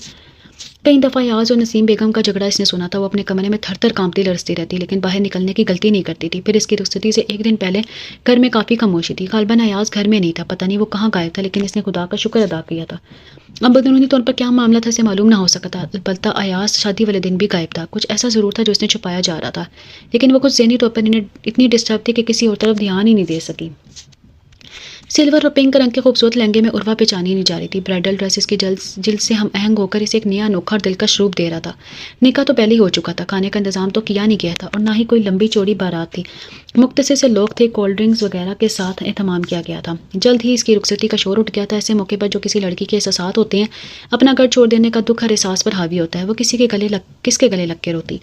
ماں باپ کے دکھ کو تو وہ بچپن سے ڈھوتی آئی تھی، نہ کوئی بہن تھی، نہ سہیلی، نہ بھائی، نہ کوئی رشتہ دار۔ اس کا واسطہ صرف دکھ، اذیت اور کانٹوں سے تھا، کوئی محبت بھرا پرخلوص رشتہ نہ تھا کہ وہ اس کا سہارا لیتی، لیکن پھر بھی وہ روئی تھی، بے حد، بے حساب، بے تحاشا، اپنی ماں کو رو رہی تھی۔ اگر آج وہ زندہ ہوتی تو وہ ان کے سینے سے لگ کر ہوتی، کوئی تو کندھا ہوتا۔ تائی امی اور ندا ردا نے دنیا دکھاوے کو اسے خوب چمٹا کے پیار کیا تھا۔ رحمہ اور راحت نے اسے پکڑ کر گاڑی میں بٹھایا تھا، سارا راستہ اس کے آنسوں کی برسات جاری تھی، اس کے اتنے زیادہ آنسو بہانے پر شہد نے بے چینی سے پہلو بدلا تھا۔ گھر تک پہنچتے پہنچتے اس کی حالت غیر ہو چکی تھی، گزشتہ 7 روز کی ٹینشن، خوراک کی قلت اور اپنی ذات سے لاپرواہی ہی رنگ لا رہی تھی۔ بے حد کمزوری نے کہا کہ باعث سے قدم اٹھانا دوبر ہو رہا تھا۔ اپنی ساس اور نند کے سہارے وہ بمشکل اندر تک پہنچی تھی، اس کی آنکھوں کے گرد تارے ناچ رہے تھے، ہاتھ پاؤں بالکل ٹھنڈے اور بے جان ہو رہے تھے۔ اس سے پہلے کہ وہ لہرا کے نیچے گرتی، 2 مضبوط باہوں نے اسے تھام لیا تھا۔ صبح اس کی آنکھ کھلی تو اس نے خود کو ایک کشادہ کمرے میں مسہری پر لیٹے ہوئے پایا۔ اجنبی کمرہ، اجنبی ماحول کو دیکھ کر ایک لمحے کے لیے تو وہ ساکت رہ گئے، لیکن جیسے ذہن نے کام کرنا شروع کیا تو گزشتہ واقعات یاد آنے لگے، اور اپنی موجودہ صورتحال کا اندازہ کرتے ہوئے ایک جھٹکے سے اٹھ بیٹھی۔ کل کا عروسی لباس اس کے جسم پر جوں کا تو تھا، البتہ بھاری بھرکم دوپٹے کی جگہ باریک شفون کا دوپٹہ اسے اڑایا گیا تھا، اور زیور وغیرہ بھی اتار دیا گیا تھا، البتہ ایک کلائی میں کانچ کی چند چوڑیاں موجود تھیں۔ اس نے ارد گرد نظر دوڑائی، کمرے کو بڑے خوبصورت انداز میں سجایا گیا تھا۔ آف وائٹ اور لائٹ گرے کلر کی اسکیم کسی صاحب ذوق کا منہ بولتا ثبوت تھی۔ سب سے زیادہ غیر ضروری فالتو اسے اپنا وجود ہی لگا تھا اس کمرے میں۔ تائی امی نے ایسی شاندار جگہ اپنی بیٹیوں کو بیانے کی بجائے مجھے بیاہ دیا۔ وہ پھر اس کشمکش کا شکار ہوگی جس کے زیر اثر وہ کئی دنوں سے تھی۔ کہیں لڑکے میں تو کوئی عیب نہیں؟ اس کی ذہنی روح بھٹک کر شہد کی طرف گئی تو بے ساختہ اس کی تلاش میں نظریں دوڑائیں، وہ کمرے میں کہیں بھی موجود نہیں تھا، البتہ صوفے پر ایک شیروانی پڑی تھی جو اس نے کل زیبتن کی تھی۔ شہد کہاں ہے؟ اس کے دل کو بے چینی لاحق ہوئی۔ اسی وقت دروازہ کھلا، شہد اندر داخل ہوا۔ وہ جو دروازے کی سمت دیکھ رہی تھی، ہڑبڑا کر نظر جھکا گئی۔ اسے جاگتا دیکھ کر شہد ایک لمحے کو ٹھٹکا اور اگلے لمحے اس کے ساتھ تن گئے۔ اگر آپ کی نیند پوری ہوگی تو پلیز بیڈ خالی کر دیں، مجھے سونا ہے۔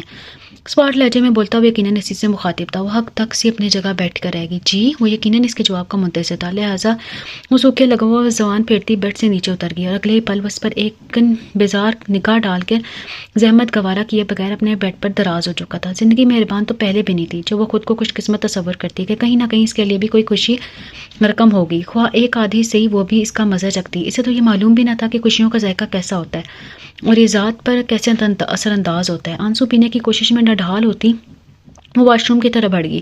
وہاں اس کا ایک عدد سوٹ پہلے سے لٹکا ہوا تھا۔ فریش ہونے کے ساتھ اس نے خوب رو کر دل کی وحشت کو کم کرنا چاہتا، لیکن یہ آنسو تو اس کے مقدر میں رکب تھے، کاش وہ آنسوؤں سے اپنا نصیب بھی دھو سکتی۔ خوب رو چکنے کے بعد جب دل کا بوجھ قدرے کم ہوا تو باہر نکل آئی۔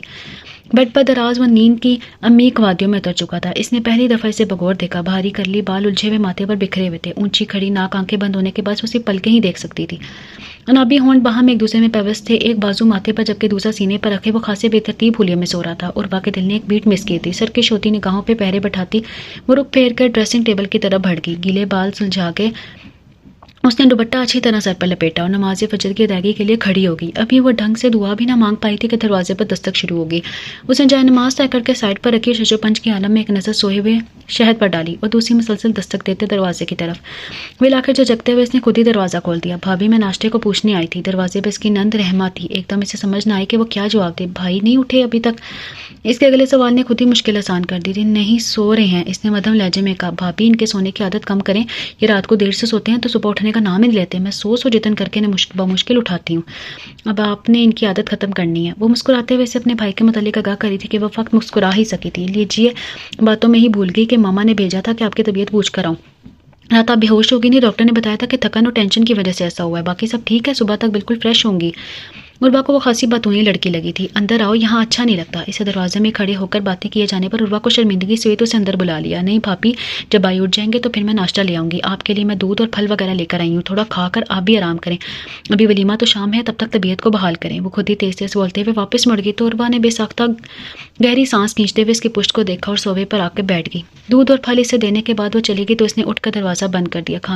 کھانا کیا کھاپ کھانا تھا، بھوک ہی نہیں لگتی تھی۔ تاہم سوچوں میں ڈوبی وہ کب گھونٹ گھونٹ پیتے دودھ کا گلاس ختم کر گئی، اسے پتہ بھی نہ چلا۔ شہد کا رویہ اس کے لیے ناقابل فہم تھا، لیکن تقدیر کا لکھا جان کر وہ اس پر خاموش ہو رہی تھی کہ سوا چارہ بھی کیا تھا۔ ایک نظر اس کے سنگدل شخص پر ڈالتے ہوئے وہ بے سدھ سو رہا تھا۔ وہ خود بھی صوفے پر لیٹ گئی اور کبھی اس کی آنکھ لکی سے خود بھی خبر نہ ہوئی۔ اتنا ٹوٹا ہوں کہ چھونے سے بکھر جاؤں گا، اب اگر اور دعا دو گے تو مر جاؤں گا۔ ایپل گرین کلر میں شدید تراش خراش کا یہ سوٹ خالصتاً رحمہ کی پسند کا تھا۔ شاید خود تو نہانے گھس گیا تھا جبکہ وہ اس کے سرد رویے سے خائف ہوتی جلدی جلدی تیار ہونے لگی۔ جب تک وہ نہا کے باہر نکلا تو وہ تقریباً تیار تھی۔ ڈریسنگ کے سامنے بیٹھی وہ کلائی میں کنگن چڑھا رہی تھی۔ شاید کو دیکھ کر اس نے جو سامان پھیلا تھا وہ سمیٹا، نیکلس نکال کر کہنے لگی، عجیب مصیبت ہے، نیکلس کا لاک تھا کہ اڑیل ٹٹو کی طرح اڑ گیا تھا، لاک لگ ہی نہیں رہا تھا۔ وہ جھنجھلائی اور ایک مرتبہ پھر لاک لگانے کی کوشش کرنے لگی۔ شاید پیچھے کھڑے سب دیکھ رہا تو عروہ کے جھنجھلانے پر 2 قدم آگے بڑھا۔ عروہ کو آئینے میں اسکاکس نظر آ رہا تھا۔ اسے اپنی جانب بڑھتا دیکھ کر وہ دم بخود رہ گئی۔ نیکلس پر گرفت خود بخود کمزور پڑ گئی تھی۔ اس کے لمس کے تصور سے ہی وجود میں سنسنی خیز سی دوڑ گئی تھی۔ وہ آگے بڑھا اور بالکل اس کے قریب جھکتے ہوئے ڈریسنگ پر پڑا برش اٹھایا اور نہایت اطمینان سے برش کرنے لگا۔ عروہ کی خوش فہمی پل بھر میں غارت ہو گئی تھی۔ میں اتنی خوش نصیب کہاں؟ وہ خود پر طنزیاں ہنسی اور نیکلس سمیت کمرے سے باہر نکل گئی۔ رحمہ، یہ میرے نیکلس کا لاک تو لگا دو، مجھ سے نہیں لگ رہا۔ وہ رحمہ کی تلاش میں کچن میں چلی آئی۔ بس 2 منٹ بھابھی، میں ہاتھ دھو کر آتی ہوں، آپ لاؤنج میں بیٹھیں۔ وہ مینگو کے ٹکڑے باؤل میں ڈالتے ہوئے بولی تو عروہ ساری لاتے ہوئے باہر لاؤنج میں آ گئی۔ آج ان کی مسز شراز کی طرف دعوت تھی۔ چند دنوں بعد شہد کی فلائٹ تھی اور سب کی کوشش یہی تھی کہ جانے سے پہلے ان کی دعوت کر دیں۔ گویا ایک فرض تھا جو ہر کوئی جلد از جلد اسے سبکدوش ہونا چاہتا تھا۔ شہد کا رویہ تنہائی میں انتہائی سرد، سپاٹ اور لیے دیے انداز والا ہوتا تھا، البتہ اگر وہ سب میں موجود ہوتے تو پھر بالکل نارمل انداز میں سے بات کرتا تھا۔ عروہ جتنا اس کے رویے پر الجھتی اتنا ہی کم تھا۔ اس کی سمجھ میں بالکل نہیں آیا تھا کہ اس کا قصور کیا ہے جس کی سزا اس کے لیے مقرر کی جا رہی ہے۔ وہ اتنے decent, high educated, well settled اور ہائی سوسائٹی میں موو کرنے والے ہیں، بھلا مجھ جیسی لڑکی ان کے معیار پر کس طرح پورا اتر سکتی ہے؟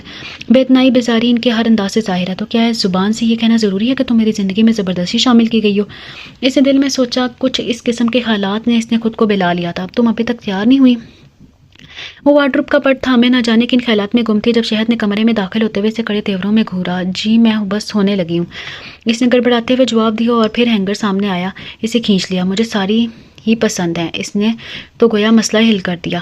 ساری تو پسند ہے لیکن کون سی چیز سب سے زیادہ پسند ہے؟ شاہانہ نے بھی گفتگو میں حصہ لیا۔ اوہ، دائیں ہاتھ کی انگلی ہونٹ پر رکھتے ہوئے سر اونچا کر کے اس نے سوچنے کی ایکٹنگ کی۔ اسمائل۔ کچھ دیر بعد اس نے کہا تو وہ دونوں چلا اٹھی۔ واقعی بھائی بھابھی مسکراتے ہوئے کوئی شاہکار لگتی ہیں۔ ان کے کامنٹ سے عروہ کو اچھا خاصا کنفیوز کر ڈالا تھا۔ اچھا بھابھی، اب آپ کی باری ہے، آپ بتائیں شہد بھائی کی سب سے اچھی چیز کیا ہے؟ مجھے نہیں پتا۔ اسے جزبوس ہو کر بات کو ٹالنا چاہ، لیکن وہ کہاں ٹلنے والی، بتائیں۔ الٹا اس کے سر پر ہی چڑھ گئی۔ آپ کو نہیں پتا ہوگا تو پھر کیسے پتا ہوگا؟ چھپانے کی ضرورت نہیں۔ فضا اس کے انکار کو قطعاً خاطر میں نہ لائی۔ یہ فاؤل ہے، آپ کو بتانا ہوگا۔ شاہانہ نے بھی اصرار کیا۔ کچھ باتیں راز ہی رہیں تو بہتر ہے۔ اس نے مسکراتے ہوئے دونوں بہنوں کو دیکھا، البتہ شہد کو اس کی مسکراہٹ بہت پراسرار لگی تھی۔ اس نے بڑی خوشی نظروں سے اس کے تاثرات جانچنا چاہے تھے۔ بتائیں نا۔ وہ دونوں یک زبان چلا اٹھیں۔ آپ کو بتانا ہوگا، نہیں تو ہماری طرف سے آپ کا بائیکاٹ ہے۔ فضا اب دھمکی پر اتر آئی تھی۔ اچھا، وہ مدھم سے لہجے میں بولی۔ آنکھیں۔ شہد کو حیرت کا جھٹکا لگا تھا، اگرچہ وہ جانتا تھا اس میں کچھ حقیقت نہیں، کیونکہ اس نے کبھی بھی عروہ کو اسے غور سے دیکھتے ہوئے نہیں پایا تھا۔ اس کی موجودگی میں وہ اکثر نظریں جھکا کے رکھتی تھی۔ دیکھا بھابھی کتنی چپی رستم نکلی، شاہانہ نے زور سے کہکا نکالا جبکہ عروہ اپنے ماتھے پر آئے پسینے کو صاف کرتی شہد کے سامنے بہت کنفیوز ہو رہی تھی۔ چلیں اب سب لوگ ایک اچھا سا پوز بنائیں، مجھے تصویر لینی ہے۔ عبداللہ ہاتھ میں موبائل پکڑے کسی کونے سے نمودار ہوا تھا۔ ضرور، کیوں نہیں، شاہانہ جھٹ سے بولی اور وہ چاروں بڑے صوفے پر بیٹھ گئے۔ شہد کے ساتھ عروہ، پھر فضا اور شاہانہ تھی۔ بھائی ادھر کریں ذرا، بھابھی کو پتہ تو چلے بیوی کون سی ہے، اتنا گیپ کچھ جچ نہیں رہا۔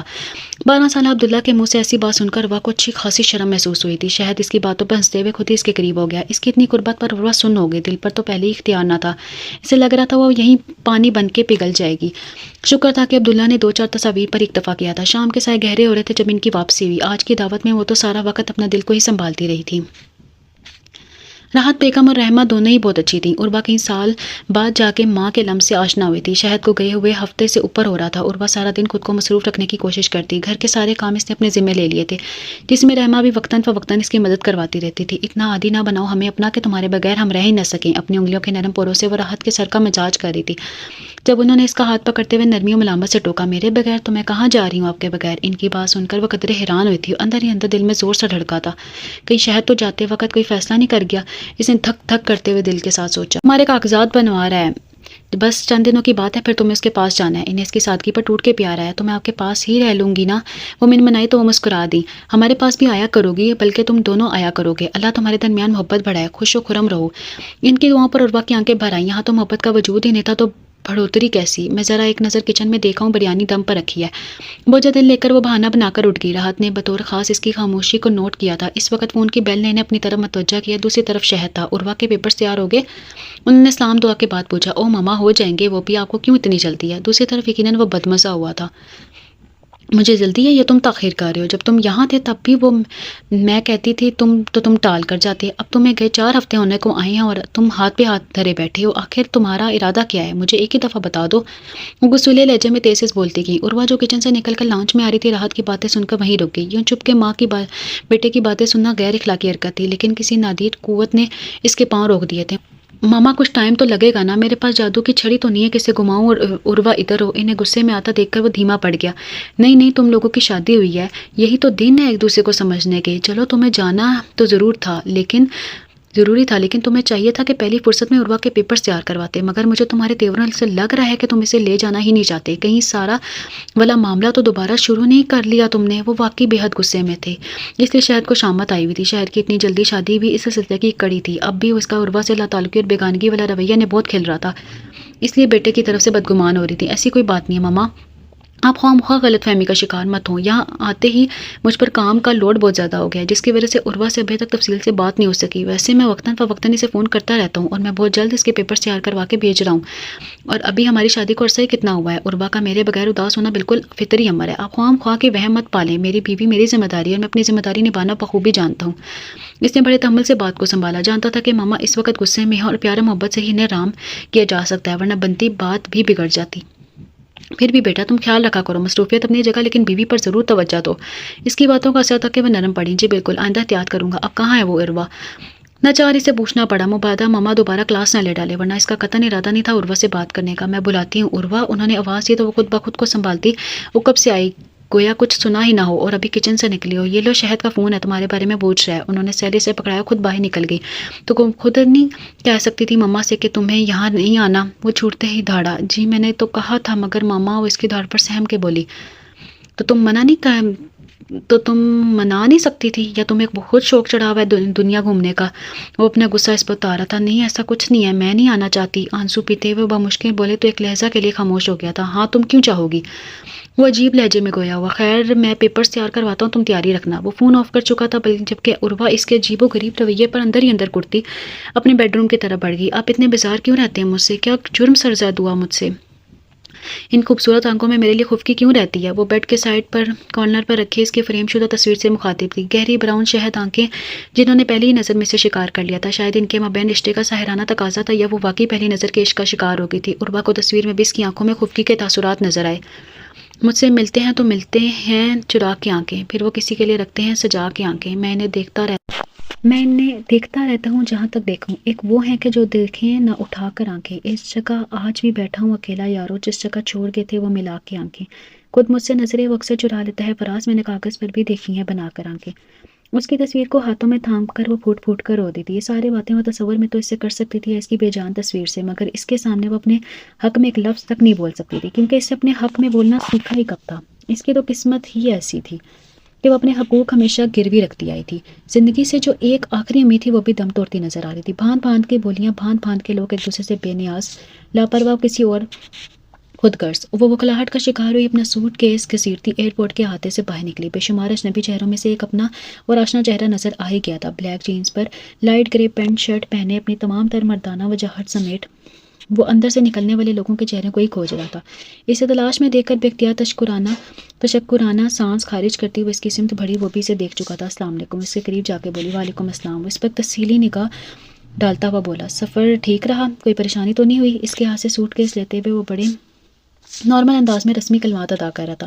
انہیں دیکھ کر کوئی بھی اندازہ نہیں کر سکتا تھا کہ دونوں کے درمیان کوئی گہرا تعلق ہے۔ ایسی رسمی سی باتیں تو اجنبی بھی ایک دوسرے سے کر لیتے ہیں۔ وہ تو میاں بیوی تھے اور نئے نئے اس رشتے میں بندھے تھے۔ شادی کے ابتدائی دن تو ہر کسی کے رنگوں سے مزین، خوشبو سے لبریز اور پرکیف گزرتے ہیں، لیکن یہاں تو کسی ایسی چیز کا تصور نہیں تھا۔ جی کوئی مسئلہ نہیں ہوا؟ وہ سر جھکائے اس کے ساتھ چلنے لگی۔ گھر میں سب ٹھیک تھے؟ وہ گاڑی کی ڈگی کا دروازہ کھول کے سوٹ کیس اس میں منتقل کر رہا تھا۔ جی مما آپ کو بہت دعائیں کہہ رہی تھیں، اور رحمہ بھی، اس نے کہا تھا۔ اس نے سارے لا دیا۔ فرنٹ ڈور اس کے لیے واک کرتے ہوئے خود گھوم کر ڈرائیونگ سیٹ پر آن بیٹھا۔ بڑا شوق تھا تمہیں یہاں آنے کا، اب پورا کرتی رہنا اپنے شوق کو۔ گاڑی کو ریورس کرتے فرسٹ گیئر میں ڈالتے اس پر ایک نظر ڈال کر استہزیہ بولا تو عروہ لب کچلنے لگی۔ شوق جیسی عیاشی پالنے کے مرتکب ہم جیسے بدنصیب کہاں ہو سکتے ہیں؟ شاید عثمان صاحب، ہمیں تو بس زندگی گزارنی ہے، کسی نہ کسی نہج پر ہی صحیح، گزر ہی جائے گی ایک دن۔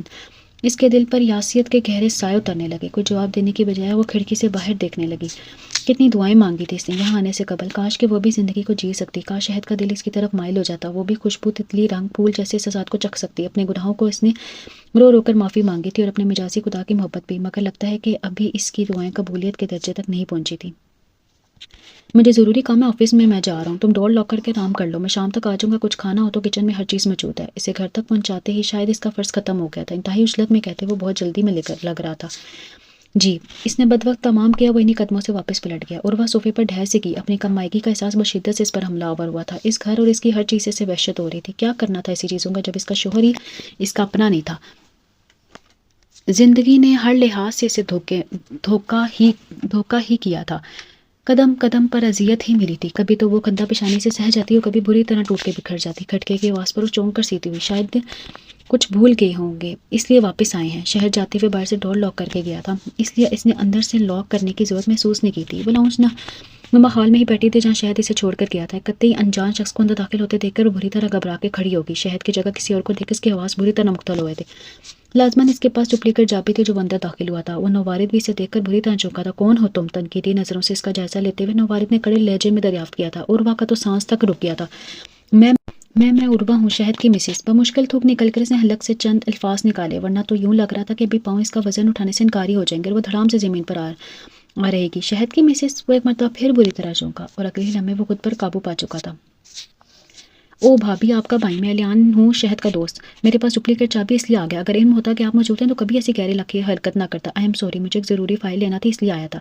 وہ واقعی کوئی شریف اور سلجھا ہوا شخص تھا جو ایسے ملک میں رہتے ہوئے بھی اخلاقی تقاضوں سے واقف تھا۔ بڑے شرمسار سے لہجے میں سے مخاطب تھا۔ جی کوئی بات نہیں، اسے بھی قدرے اطمینان ہوا تھا۔ کب آئیں آپ؟ اور بیٹھیے پلیز۔ اسے کہتے ہوئے وہ خود ساتھ ہی قدرے فاصلے والے سنگل صوفے پر بیٹھ گیا۔ میں آج ہی آئی ہوں، قدرے جزبوز ہو کر اس نے بتایا۔ آج ہی؟ شہد کہاں ہے؟ دور تو لوگ تھا۔ وہ ناہموار نظروں سے اسے دیکھنے لگا۔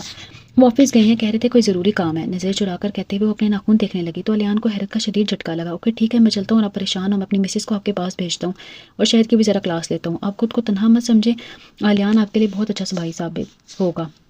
وہ بہت اپنائیت سے کہہ رہا تھا۔ عروہ نے سارے علاقے سے رشتہ کو قبول کیا تھا۔ گھبرائیں مت، میں ابھی نادیہ کو آپ کے پاس لے کر آ رہا ہوں۔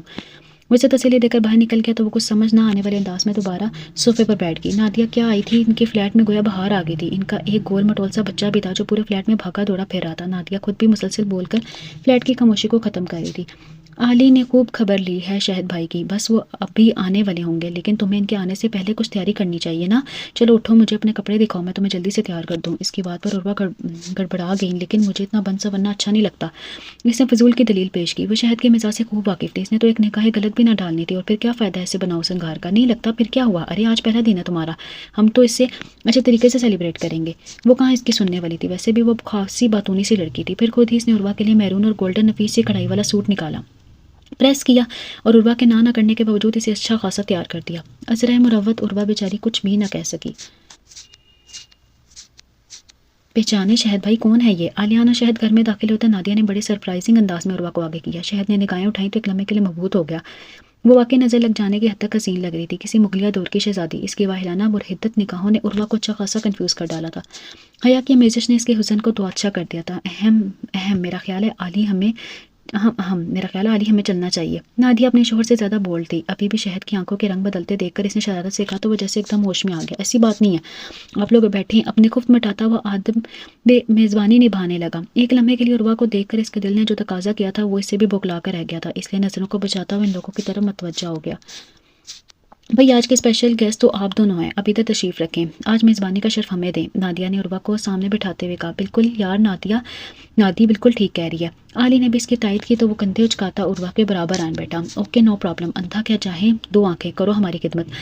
وہ ٹانگ پر ٹانگ چڑھاتا بڑے ریلیکس انداز میں بولا۔ عروہ خاموشی سے نگاہیں جھکائے بیٹھی تھی۔ بھابی آپ بھی تو کوئی بات کریں نا، آج کا دن تو بڑا خوشگوار دن ہے ہمارے لیے، ورنہ ہمیں اس کا بھاگتی دوڑتی زندگی میں کب موقع ملتا ہے ایسے وقت گزارنے کا۔ عالی اس کی خاموشی کو بہت محسوس کر رہا تھا، اس لیے کہے بنا نہ رہ سکا۔ اب باتیں کریں، مجھے سننا اچھا لگ رہا ہے، وہ ملائم لہجے میں بولی۔ زندگی سے بھرپور ہنستا مسکراتا عالی سے بہت اچھا لگا تھا۔ خوش قسمت ہو یار، ایسی بیوی ملی ہے جو بولتی کم ہے اور سنتی زیادہ ہے۔ ایک ہماری بیوی سارا دن کان کھاتی رہتی ہے، اس کی زبان تو اپنی بارات والے دن بھی فراٹے بھر رہی تھی۔ عالی نے حسرت بھری، ٹھنڈی آہ بھری اور افسوس بھری نظروں سے اپنی زوجہ کو دیکھا جو گویا کہہ رہی ہو کہ کوئی سبق تم بھی سیکھ لو۔ ڈونٹ وری شہد بھائی، میں عروہ کو بھی اپنے جیسا کر لوں گی۔ عالی کی بات کو ایک کان سے سن کر دوسرے کان سے اڑاتے ہوئے بے نیازی سے بولے تو عالی سر پکڑ کر رہ گیا، جبکہ شہد کا بے ساختہ قہقہ بلند ہوا تھا۔ عروہ بھی مسکرانے لگی۔ عالی کھانے پینے کی اشیاء بازار سے لے آیا تھا۔ وہ دونوں میاں بیوی اب کچن میں گپ شپ کر رہے تھے۔ شہد بڑے ریلیکس موڈ میں بیٹھا تھا، جبکہ عروہ اندر ہی اندر اچھا خاصا گھر بھرائی ہوئی تھی۔ وہ اس کے پہلو میں برا جمان تھی، اس کے لباس میں اسی قیمتی پرفیوم کی خوشبو عروہ کو اپنے حصار میں لے رہی تھی۔ دفتن شہد نے اس کی گود میں دھرے مومی ہاتھ کو نرمی سے پکڑا تھا۔ عروہ ساخت رہ گئی، دوسرا بازو اس کے کندھے پر پھیلاتے ہوئے اس نے درمیانی فاصلہ کم کیا تو عروہ کے تو پورے جسم میں برقی لہریں توڑنے لگی۔ شہد کی خوشبو اس کے چاروں اور چکرانے لگی، دل الگ پسلیاں توڑ کر باہر آنے کو بےتاب و بے چین ہو رہا تھا۔ اس کی اتنی قربت پر اسے ٹھنڈے پسینے آنے لگے۔ عالی جلدی کرو، یہ پلیٹیں ڈائننگ ٹیبل پر لگاؤ۔ نادیہ کی تیز آواز نے ماحول پر چائے سحر کو توڑا تھا۔ شہد بھی گویا اس سحر سے نکل آیا تھا، جبکہ عروہ کا دل ابھی بھی دھڑ دھڑ کر رہا تھا، ایسے پلکیں ابھی تک لرز رہی تھی۔ کھانا لگ چکا تھا، ان سب کے بےحد اسرار پر بھی اس نے صرف چند لقمے لینے پر اکتفا کیا تھا۔ نادیہ اور عالی نے آج کے دن کو یادگار بتایا تھا۔ اب آپ لوگوں کی دعوت ہے ہماری طرف، نادیہ نے اٹھتے ہی کافی شور مچا دیا، اس لیے وہ دونوں واپسی کے لیے پر تولنے لگے۔ نادیہ نے جلدی میں بکھرا ہوا پلاوا سمیٹ لیا تھا۔ جاتے وقت عالی نے ان سے کہا تھا کیوں نہیں، جب کہو گے میں عروہ آن دمکیں گے۔ ان دونوں نے ان کی خاطر آج اپنا وقت نکال لیا تھا اور آج کا دن کے لیے وقف کر دیا تھا، تو شہد کا بھی حق بنتا تھا کہ وہ بھی جواون خوش دلی سے ان سے پیش آئے۔ ان کے جاتے ہی فلیٹ میں ایک مرتبہ پھر سناٹا بولنے لگا تھا۔ شہر اندر داخل ہوا تو سامنے بیٹھی انگلیاں چٹکا رہی تھی۔ وہ بے اختیار اس کی طرف بڑھا، کندھوں سے پکڑ کے اسے اپنے مقابل کھڑا کیا، انش شہادت کو اس کی ٹھوڑی کے نیچے رکھ کے اس کا چہرہ اوپر کیا۔ بے تحاشا پزل ہوتی وہ نگاہیں جھکائے ہوئی تھی۔ تم عورتوں کے اندر قناعت کیوں نہیں ہوتی؟ بڑا چپتا ہوا سوال تھا۔ عروہ کو حیرت کا جھٹکا لگا، بے حد حیرانی سے پلکیں اٹھا کر اس نے شہد کو دیکھا جو اس کے بہت قریب کھڑا اسے دیکھ رہا تھا، لیکن اس کے چہرے پر عجیب سرد قسم کے تاثرات تھے۔ تم نے میری خوشیاں برباد کی ہیں، اب ساری عمر خوشی کو ترسو گی۔ اس کا سرد برفیلا لہجہ عروہ کی ریڑھ کی ہڈی میں سنسناہٹ اڑا گیا۔ وہ پوری جان سے کانپ اٹھی۔ کانگی میں نے کب بگاڑا ہے آپ کا؟ پہلی دفعہ اس کے سامنے لب کھول پائی تھی۔ اوہ خوب، یہ بھی میں بتاؤں؟ اتنی بھولی تو نہیں ہو عروہ بیگم، آنکھیں سکیڑ کر اس کے دیکھتے ہوئے شہزیہ بولا۔ تمہارا کیا خیال ہے؟ اپنی اداؤں سے تم مجھے سیر کر لو گے؟ اس میں نگاہیں کاٹ کر اس نے کھردرے لہجے میں دریافت کیا تو وہ بے ساختہ لب کو چلنے لگی۔ آئندہ اگر اس قسم کی اونچی حرکتیں کرنے کی کوشش کی تو انجام بہت برا ہوگا۔ ہم لڑکیوں سے سیر ہونے والا نہیں، سمجھی تم؟ وہ گرایا۔ عروہ سہم گئی۔ لہذا اپنی اوقات میں رہا کرو، وہ دھاڑ سے کہتے ہوئے اس نے اسے ایک جھٹکا دیا تو وہ پیچھے صوفے پر آ گئی، جبکہ وہ خود دھپ دھپ کرتا اندر کمرے کی طرف بڑھ گیا۔ ایک زوردار آواز نے دروازہ بند کیا۔ وہ شخص سے محبت کرتی ہے جس کے سینہ میں دل نامے کوئی چیز نہیں ہے۔ وہ چہرہ ہاتھوں میں چھپا کر رو پڑی، اور وہ کیا کر سکتی تھی؟ زیادہ نہ صحیح تھوڑا تو اس ماحول میں ایڈجسٹ ہو ہی گئی تھی۔ اس نے کرنا بھی کیا تھا؟ وہ بہت صبح کا گیا، کبھی شام کو تو کبھی رات کو لوٹتا۔ وہ سارا دن گھر میں اکیلی پھرتی، کام تھا ہی کتنا، اسے تو ویسے بھی سارا دن کو لہو کے بے کی طرح کام کرنے کی عادت تھی۔ اب یہاں تو وہ 1-2 گھنٹے میں ہی فارغ ہو جاتی۔ کبھی کبھار نادیہ وغیرہ آ جاتے تو دن خوشگوار گزر جاتا، ورنہ وہی بور ترین دن۔ شہد گھر میں ہوتا تو کوئی تبدیلی آ جاتی تھی، تب بھی وہ کمرے میں بند، کبھی کمپیوٹر پر بیٹھ جاتا، کبھی فائلوں میں سر گزار لیتا، لیکن پھر بھی دل کو ڈھارس تو رہتی تھی نا یہ کہ وہ گھر ہے۔ کئی دفعہ عروہ کا دل چاہا کہ ویسے پوچھے کہ آپ مجھ سے اتنے بیزار کیوں رہتے ہیں، لیکن پھر اس کا دن کا رویہ یاد آتا تو سہم کر رہ جاتی۔ ویسے وہ دوسروں کے حکموں کے مطابق زندگی گزارنے کی اتنی عادی ہو چکی تھی کہ اسے یہ تک بھول گیا تھا کہ اپنے حق کی آواز کیسے اور کیوں کر اٹھائی جاتی ہے۔ اپنے خدا کو رازداں بنائے وہ ابھی بھی اپنی برداشت کی آخری حد تک خود کو آزما لینا چاہتی تھی۔ آج شہد آفس سے جلد آ گیا تھا، لیکن ساتھ میں فائلوں کا انبار بھی اٹھا لایا تھا۔ آتے ہی وہ اپنے کمرے میں بند ہو گیا تھا۔ عروہ نے کھانا بھی اسے وہیں دے دیا تھا۔ وہ اکثر یوں ہی کرتی تھی، اسے کھانا دے کر خود وہیں بیٹھ جاتی۔ جب وہ کھانا کھا چکا ہوتا پھر برتن اٹھا کے لے جاتی اور کافی بنا لیتی۔ شہد کے کمرے سے متصل ایک چھوٹا سا اسٹڈی روم ٹائپ کمرہ تھا، اس نے وہیں اپنا بستر لگا لیا تھا۔ اگرچہ کمرے میں تھے اور شہد نے اس سے کہیں کہا بھی تھا کہ وہ کسی اور کمرے میں جایا کرے، لیکن اس نے بڑے جھجکتے ہوئے وجہ بیان کی تھی۔ مجھے دوسرے کمرے میں ڈر لگتا ہے، میں یہیں ٹھیک ہوں۔ وہ اس کی بات پر خاموش ہو کے رہ گیا تھا۔ ایک طرف لیپ ٹاپ اور دوسری طرف فائلیں پھیلانے کام میں مگن وہ ساتھ ساتھ کھانا بھی کھا رہا تھا۔ اور وہ سامنے صوفے پہ بیٹھی دونوں ہاتھ ٹھوڑی کے نیچے رکھے یکٹک اسے دیکھی جا رہی تھی۔ دفعتاً شہد نے نگاہ اٹھائی اور اسے یوں کیا وہ دھیان سے اپنی جفت دیکھتا پا کر ٹھٹکا تھا، اور انہوں نے ہڑبڑا کر نگاہیں نیچے کی۔ جاؤ آرام کرو، تمہیں نیند آ رہی ہے، اس سے کہہ کر دوبارہ کام میں مگن ہو گیا۔ جبکہ وہ سنی انسنی کرتی وہیں بیٹھی رہی۔ کیا کرتی ہو سارا دن اکیلی رہ کے؟ کسی سے بات کرنے کو ترس جاتی تھی۔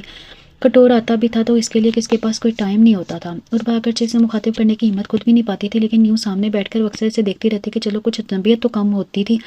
آفس میں کام کا لوڈ بہت زیادہ تھا، شہد کے لیے آگے ترقی کے چانسز تھے، لہٰذا وہ اپنی کارکردگی کو بہتر سے بہتر بنانے کی کوشش کر رہا تھا۔ اپنے چکروں میں اس نے رات دن ایک کیا ہوا تھا۔ لیپ ٹاپ آف کر کے اس نے سائڈ پر رکھا تو اچانک اس کی نظریں اٹھی اور وہ سامنے صوفے پر بیٹھے بیٹھے سو گئی تھی۔ گردن ایک طرف کو ڈھل گئی تھی۔ آج غالباً وہ نہائی تھی، بال بھی بکھرے ہوئے تھے۔ اس نے سیاہ رنگ کا سوٹ زیب تن کر رکھا تھا جس میں سے اس کی دمکتی رنگت لشکاریں مار رہی تھی۔ دوپٹہ سر کے صوفے پر آ رہا تھا جس سے اس کا دلکش سراپا نمایاں ہو رہا تھا۔ شاید پہلی دفعہ اس کے یوں بے ترتیب حلیے میں دیکھ رہا تھا، ورنہ وہ گھر میں بھی عموماً دوپٹہ اچھے طریقے سے اوڑھے رکھتی تھی، یوں جیسے وہ اس کا نامحرم ہو۔ عروہ، اس نے دھیرے سے پکارا مگر لگتا تھا وہ گہری نیند میں چلی گئی تھی۔ اور اس نے اس کے گال تھپتھپایا، وہ ذرا سا کسمسائی۔ شہد کے لیے اپنی نگاہ بچانا مشکل ہو رہا تھا۔ اٹھو، چلو اپنے کمرے میں چل کر لیٹو۔ اب کی دفعہ اس نے بازو سے پکڑ کر اسے ہلکا سا جھنجھوڑا۔ اس نے کسمسا کر آنکھیں کھولنے کی کوشش کی، لیکن نواب ابھی تک نیند سے بیدار نہیں ہوا تھا۔ خمار آلود سوتی جاگتی نیمو آنکھوں سے اس نے شہد کو دیکھنے کی کوشش کی۔ کیا مصیبت ہے، اپنے کمرے میں جاؤ۔ خود پر کنٹرول کرنا مشکل ہوا تو وہ جھنجھلاہٹ میں سے ہی جھنجھوڑ گیا۔ عروہ کی حسیات بیدار ہوئی تو ایک دم ہڑبڑا کر سیدھی ہوئی۔ میں یہاں اپنے حلیے پر نادم ہوتے فوراً کھڑی ہوگی، فکر نہ کرو، محفوظ ہو، میں ایاز کی طرح نفس کا غلام نہیں۔ وہ زہر خند ہوا الفاظ تھے کہ سنسناتے ہوئے تیر جو سیدھے اس کے دل میں پیوست ہوئے تھے۔ وہ بدھ کی مانند ساخت ہوگی، جاؤ سو جاؤ جا کر۔ تحکم آمیز لہجے میں بولتا ہوا بیڈ کی طرف بڑھ گیا، جبکہ وہ ابھی تک ساختو جامد اپنی جگہ سن سی کھڑی تھی۔ جو دفعہ ہو جائے یہاں سے۔ اسے اپنی جگہ منجمد دیکھا وہ دھڑا تھا تو وہ بھاگتی ہوئی اپنے کمرے میں بند ہوگی، اپنے بستر پر گر گر پھوٹ پھوٹ کر روئی تھی۔ روتے روتے ماضی کی بھول بھلیوں میں گم، نہ جانے کس لمحے نیند کی وادیوں میں اتر گئی تھی۔ کہا تھا نا مجھ سے شادی کر لو۔ ایک دفعہ پھر وہیں آ گئی تھی، جہاں سے چلی تھی کچھ بھی نہ بدلا تھا، سب کچھ ویسا ہی تھا جیسا وہ چھوڑ کر گئی تھی۔ اپنے اسٹور روم نما کمرے میں اپنی بسودہ اور خستہ حال سے بیڈ پر بیٹھی تھی۔ جب ایاز اندر داخل ہوا اس کے رونے کی شدت میں مزید اضافہ ہو گیا تھا۔ چہرہ ہاتھوں میں چھپا کر پھوٹ پھوٹ کے رو پڑی تھی۔ کیوں روتی ہو؟ میں ہوں نا۔ اسے خود سے بے نیاز دیکھ کر ایاز موقع غنیمت جان کے اس کے قریب ہو کے بیٹھ گیا۔ وہ خود حال سے بے حال ہو رہی تھی، ایاز کی طرف توجہ ہی نہ کر سکی۔ چلو اچھا ہوا اس کمینے شخص نے جان چھوٹ گئی، دیکھ لو میں ابھی تک تمہارے انتظار میں بیٹھا تمہارے پانے کو ترس رہا ہوں، بس اب ساری دوریاں ختم کرو۔ اس کی کمر کے گرد بازو مائل کر کے اسے اپنے ساتھ لگا لیا، اور وہ ایک دم ہی جیسے ہوش میں کرنٹ کھا کر اس سے دور ہونا چاہا، لیکن اس کا حلقہ مضبوط تھا۔ وہ لاکھ کوشش کے باوجود خود کو چھڑا نہیں پائی اور اس کے مضبوط حصار میں کسمسا کے رہ گئی۔ چھوڑے مجھے ایاز بھائی، اس سے پہلے دھکیلتے ہوئے حلق کے بل پوری قوت سے چلائی۔ شدت گریہ اور غم و غصہ کے باعث اس کی آواز پھٹ گئی تھی۔ رسی جل گئی مگر بل نہیں گیا۔ وہ بھی شرافت کا چولہا اتار کر طنزیہ لہجے میں گویا ہوا، اب تمہارے پاس میرے علاوہ کوئی دوسری آپشن بھی نہیں ہے مائی سویٹ ہارٹ، ویسے بھی ابھی مجھے اپنے ٹھکرائے جانے کا بدلہ بھی تو لینا ہے۔ تم سے میرے اندر جو آگ تم نے لگائی ہے نا، اسے تم ہی بجھاؤ گی، اور اب میں مزید خود پر کنٹرول نہیں کر سکتا، میری نرمی سے ہی تمہیں یہاں تک پہنچایا ہے۔ اس کی آواز سرگوشی میں ڈھل گئی۔ عروہ کے جسم میں سے تو گویا کسی نے جان ہی نکال دی تھی۔ وہ پھٹی پھٹی نگاہوں سے اسے دیکھ رہی تھی جو شیطانیت پر اتر آیا تھا۔ اپنے مکروہ ارادوں میں سمیت وہ اس پر حاوی ہو رہا تھا۔ اس سے پہلے کہ وہ اپنی شیطانی عزم کو پورا کرتا، دھاڑ سے دروازہ کھلا تھا اور کسی نے ایاز کی پیٹھ میں پوری قوت سے خنجر گھونپا تھا۔ خون کا ایک فوارہ سا ابل پڑا تھا۔ وہ زوردار چیخ مار کے اٹھ بیٹھی، پورا جسم پسینے میں شرابور ہو رہا تھا، لمبے لمبے سانس لیتی، وہ دفتن اپنے حواس میں نہیں تھی۔ کیا ہوا؟ اس کی چیخ سن کر شہد ہڑبڑا کر درمیانی دروازہ کھول کر اندر داخل ہوا۔ لائٹ آن کر کے اس کے بیڈ کے سمت بڑھا جو بدحواسی کے عالم میں سہمی ہوئی بیڈ پر بیٹھی تھی۔ Are you okay?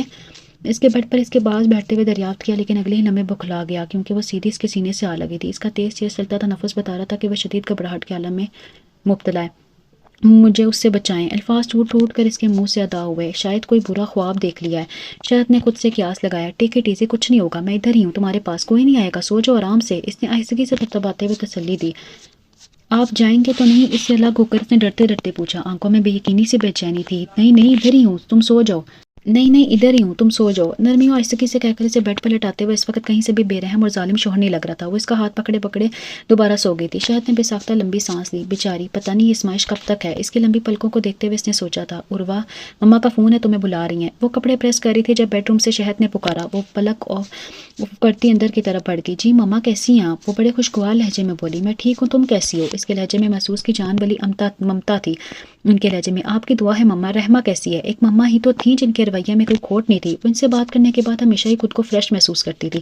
رحمہ بھی ٹھیک ہے، تم لوگوں کو بہت یاد کرتی ہے۔ کب آ رہے ہو تم لوگ؟ وہ جب بھی فون کرتی تھی یہ بات پوچھنا نہ بولتی تھی۔ جلد آئیں گے مما انشاءاللہ۔ اس نے ہمیشہ کی طرح انہیں بہلایا، کیونکہ اس سوال کا جواب وہ خود بھی نہیں جانتی تھی۔ رحمہ کا بڑی اچھی جگہ سے پرپوزل آیا۔ اس کے چاچو نے خوب چھان بین کر کے ہاں کہہ دی ہے۔ میں شہد سے کہہ رہی تھی اب تم بھی یہاں سے وائنڈ اپ کرو اور واپس آ جاؤ۔ رحمہ کے بعد تو میں بالکل اکیلی ہو جاؤں گی۔ زندگی پتہ نہیں کب تک ہے۔ اب میں تم دونوں کے ساتھ ہی رہنا چاہتی ہوں اپنے گھر میں۔ بس کرو بیٹا، آ جاؤ اب۔ ان کے لہجے میں محسوس کی جانے والی پکار تھی۔ عروہ نے خود کو پتال کی تہہ گہرائیوں میں محسوس کیا تھا، کیونکہ صرف اس کی وجہ سے اب تک ان کا بیٹا ان سے دور تھا۔ پہلے جب واپسی کے حوالے سے ایک دفعہ اسے شہر سے بات کی تھی تو اس نے بڑی بے دردی سے کہا تھا جب تک تم ہو میں واپس نہیں جا سکتا، اس لیے مجھے فضول کی ڈکٹیشن نہیں دینا۔ وہ گویا اپنی جگہ پر گھڑ گئی تھی۔ اس کے بعد بھی اس کی ہمت نہیں ہوئی اس ٹاپک پر بات کرنے کی۔ جی ماما میں شہد سے بات کرتی ہوں، پریشان مت ہوں، بامشکل خود کو کمپوز کرتی وہ کہہ پائی تھی۔ اور میں نے پچھلی دفعہ بھی تم سے کہا تھا کہ کسی اچھے سے گائنیکالوجسٹ سے اپنا چیک اپ کرواؤ، سال آنے کا ہے تمہاری شادی کو۔ شہد کو کہو تو وہ بھی ٹال جاتا ہے۔ آج کل کے لڑکوں کو کہاں اتنی پرواہ ہوتی ہے۔ لیکن بیٹا بچوں سے ہی عورت کی قدر بڑھتی ہے، تم خود توجہ دو۔ وہ ہر بار کی طرح سے سمجھانا نہیں بولتی تھی۔ عروہ شہد کی موجودگی میں گڑبڑا گئی۔ جی اچھا ٹھیک ہے، میں اس سے پوچھتی ہوں۔ انہوں نے خود ہی اس کی شکم مشکل حل کر دی تو اس نے جان بچی تو لاکھوں پائے کہ مصداق فوراً رسیور شہد کی طرف بڑھا دیا۔ مجھے کیا پتہ ایسی باتوں کا، اپنی بہو سے پوچھیں۔ ان کی کسی بات پر وہ جھنجھلا کر بولا تھا۔ جی اچھا ٹھیک ہے۔ ان کی طویل ڈانٹ سننے کے بعد اس نے اپنی بیزاری کو چھپاتے ہوئے بمشکل کہا تھا۔ نہایت موڈ آف کے بعد ساتھ ریسیور کریڈل پر پٹکا تھا۔ تم میرے سر پر کیوں کھڑی ہو؟ پہلے عذاب کا کم ہے جو تم ہر روز میرے لیے نیا مسئلہ کریٹ کرتی رہتی ہو۔ وہ پہلے تپا بیٹھا تھا، غصے میں اس پر بھی الٹ پڑا۔ وہ جو کچھ کہنے کے لیے لب کھولنے ہی والی تھی، اس کے غصے کے پیش نظر ہونٹ کاٹتی فوراً باہر نکل گئی۔ وہ خود تو تیش میں بغیر ناشتہ کیے ٹہ کرتا یوں ہی آفس چلا گیا تھا، جبکہ وہ سارا دن بوجھل دلی افسردہ بھی بیٹھی رہی، خود کو سب کا مجرم تصور کر رہی تھی۔ کیا ہے میری زندگی کا مقصد؟ صرف دوسروں کے لیے آزمائش اور اذیت کا سبب بننا؟ خالی خالی نظروں سے دیواروں کو دیکھتے ہوئے یوں ہی سارا دن الٹی سیدھی سوچوں میں گھری رہی۔ آج شہد کی واپسی قدر لیٹ ہوئی تھی۔ وہ سارا دن پریشان ہوتی رہی کیونکہ صبح بھی بغیر ناشتے کے نکل گیا تھا۔ گاڑی کا ہارن سنائی دیا تو وہ بے ساختہ شکر کا کلمہ پڑھتی باہر نکلی۔ شکر ہے آپ آ گئے، مجھے بہت پریشانی ہو رہی تھی۔ اسے دیکھ کر وہ کہیں بنا نہ رہ سکی۔ جواباً وہ کچھ بھی کہے بغیر ایک تپتی نگاہ اس پر ڈال کر آگے بڑھ گیا۔ وہ اندر ہی اندر خائف کچن میں آ گئی۔ اس کے فریش ہونے کا انتظار کیا، پھر کھانا ٹرے میں نکال کر بیڈ روم کی طرف بڑھ گئی۔ حسب توقع ایک طرف فائلیں ایک بکھیلے، دوسری طرف لیپ ٹاپ میں کھولے مشغول تھا۔ یہ کھانا لے لے۔ عروہ نے درمیان میں جگہ بنا کر ٹرے رکھی اور خود خاموشی سے اپنی جگہ پر آ کر بیٹھ گئی۔ اس نے شاید واقعی صبح سے کچھ نہیں کھایا تھا، کیونکہ آج اس کا دھیان کھانے کی طرف زیادہ اور کام کی طرف کم تھا۔ عروہ ادھر آؤ۔ ٹرے ایک سائڈ پر کھسکاتے ہوئے اس نے اسے پکارا تو وہ چونک گئی، کیونکہ آج پہلی دفعہ اس نے اسے یوں پکارا تھا۔ عروہ کو اس کے چہرے کے تاثرات بھی عجیب و غریب سے لگے تھے۔ وہ جھجکتی ہوئی اس کے قریب آ گئی۔ بیٹھو، وہ توقع امیز لہجے میں بولا تو اسے قدر فیصلہ رکھتے ہوئے بیٹھ گئی۔ دل البتہ کسی انہونی کے پیش نظر تیز سے دھڑک رہا تھا۔ وہ کچھ دیر جانچتی نظروں سے اسے دیکھتا رہا، پھر بڑے ٹھہرے ہوئے لہجے میں گویا ہوا، مجھ سے کیا چاہتی ہو تم؟ اس کے عجیب و غریب سوال پر اسے نہ سمجھ آنے والی حیران نظروں سے اس کی جانب دیکھا تھا۔ تمہارا کیا خیال ہے؟ تم اس طرح تنہائی میں میرے ساتھ وقت گزار کے مجھے کمزور کر دو گی اور میں کسی کمزور لمحے کی گرفت میں آ کر ہمیشہ کے لیے تمہارا غلام بن جاؤں گا؟ تمہاری نظر میں ہر مرد ایاز اور ہر لڑکی عروہ کی طرح ہے؟ اس کی زبان الفاظ نے انہیں انگارے پر سا رہے تھے اور عروہ کو یوں لگا جیسے کسی نے آسمان سے زمین پر پٹکا ہو۔ دس از ٹو مچ، انف از انف۔ اپنے حواس کو بمشکل قابو کرتی وہ کھڑی ہوگی۔ اتنا بڑا الزام اس کے سر رکھا گیا تھا۔ شہد کی باتوں نے تو اسے خود سے نظریں ملانے کے بھی قابل نہیں چھوڑا تھا۔ آج اس کی برداشت کی حدیں ختم ہو گئی تھی۔ اپنی ذات کے غرور کے علاوہ اس کے پاس اور تھا ہی کیا، اور آج وہ بھی اسے چھن گیا تھا۔ شہد کی سوچ اس حد تک پست ہو سکتی ہے اس نے کبھی تصور بھی نہیں کیا تھا۔ آج عروہ ہار گئی۔ شہد عثمان، خود سے، زندگی سے، قسمت سے تم نے اس کی نسوانیت کے پرکھچے اڑا دیے، اس کی ذات کا مان اور غرور چھین لیا۔ بہت برا کیا تم نے، بہت برا۔ میرے دامن میں وفا کے سوا اور تھا ہی کیا جو تم نے یہ بھی چھین لیا۔ آج وہ بری طرح ٹوٹ کے بکھر گئی تھی۔ آج اس نے اپنی شکست تسلیم کر لی تھی۔ وہ گھر میں داخل ہو تو سارا گھر بھائیں بھائیں کر رہا تھا۔ خاموشی تو اگرچہ پہلے بھی تھی، مگر آج جو پرہول سناٹا پورے گھر میں گونج رہا تھا، اس نے شہد کو عجیب وہم میں مبتلا کر دیا تھا۔ اندر داخل ہو کر اس نے کچن میں جھانکا۔ اس کی توقع کے مطابق عروہ کو یہی ہونا چاہیے تھا، مگر خالی پن اس کا منہ چڑھا رہا تھا۔ پھر اس نے پورا گھر چھان مارا لیکن اسے کہیں بھی عروہ تو کیا اس کا نام و نشان تک نظر نہیں آیا۔ عروہ بے حد گھبراہٹ کے عالم میں اس نے کئی آوازیں دے ڈالی لیکن وہ کہیں بھی نہیں تھی۔ کسی کونے سے نکل کر برآمد ہو جاتی، کہاں چلی گئی؟ وہ پریشانی سے بڑبڑاتا ہوا اپنے کمرے میں داخل ہو تو سامنے رائٹنگ ٹیبل پر ایک کاغذ پڑا دکھائی دیا جو اس طریقے سے رکھا گیا تھا کہ کمرے میں داخل ہوتے اس پر نظر پڑ جائے۔ پہلی دفعہ تو اس نے کوئی غور نہیں کیا، اب کی دفعہ اس نے دیکھا تو تیر کی مانند لپک کر اسے اٹھایا۔ عروہ کی طرف سے لکھی گئی تحریر تھی: معذرت چاہتی ہوں کہ آپ کو ڈسٹرب کیا، مگر یہ آخری تکلیف ہے جو آپ کو دے رہی ہوں۔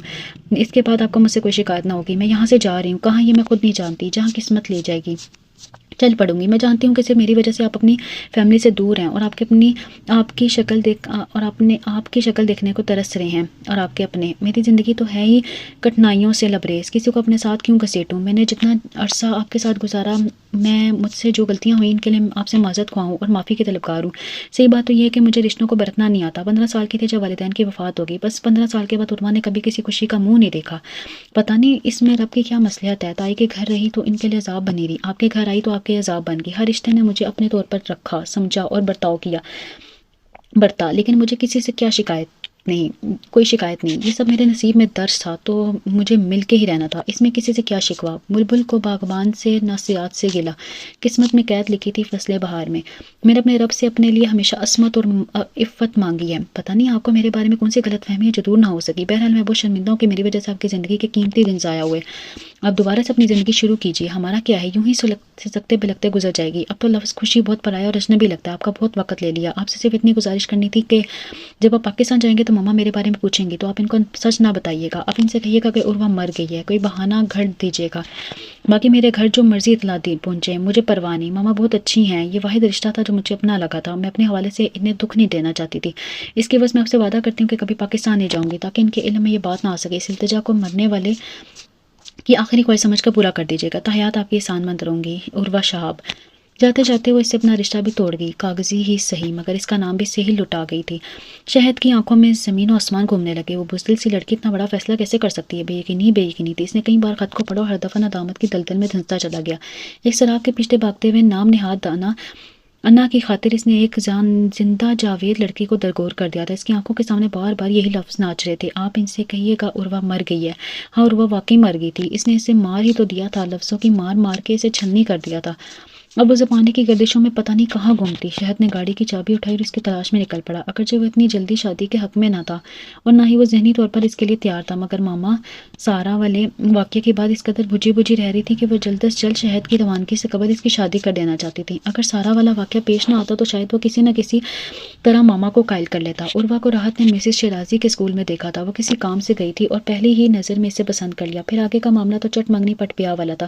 وہ اگرچہ اندر سے کافی جھنجھلایا ہوا تھا لیکن ماں کے سامنے اس کا اظہار نہیں کر پایا تھا۔ اس کی ساری بیزاری جھنجھلاہٹ اس وقت اگن چھو ہوئی تھی جب اس نے پہلی نظر عروہ کو دیکھا تھا۔ وہ پہلی نظر میں ہی مبہوت ہو گیا تھا اور پہلی نظر کے تیر کا شکار ہو گیا، اور اسے معلوم ہو رہا تھا کہ انسان پہلی نظر میں محبت کا شکار کس طرح ہوتا ہے۔ ٹھہریے، میں آپ سے عروہ کی ملاقات کا انتظام کرتی ہوں۔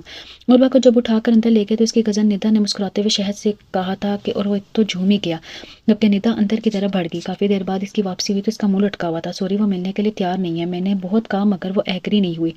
I am really very sorry, اور سر جھکائے شرمندہ سی بولی تو شہد کے اندر چبھن سے کچھ ٹوٹا، تاہم اس نے فوراً خود پر قابو پا لیا۔ اٹس اوکے، میں نے مائنڈ نہیں کیا، نرمی سے اسے کہتے ہوئے سالے کی طرف بڑھ گیا۔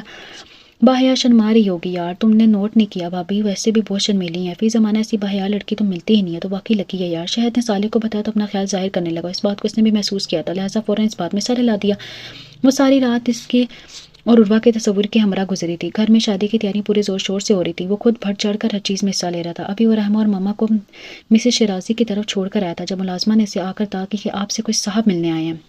وہ دل میں حیران ہوتا ڈرائنگ روم میں داخل ہوا تو وہاں قطعی ایک اجنبی شخص کو بیٹھا دیکھ کر ٹھٹکا۔ میں یاز اکرام ہوں، عروہ کا کزن۔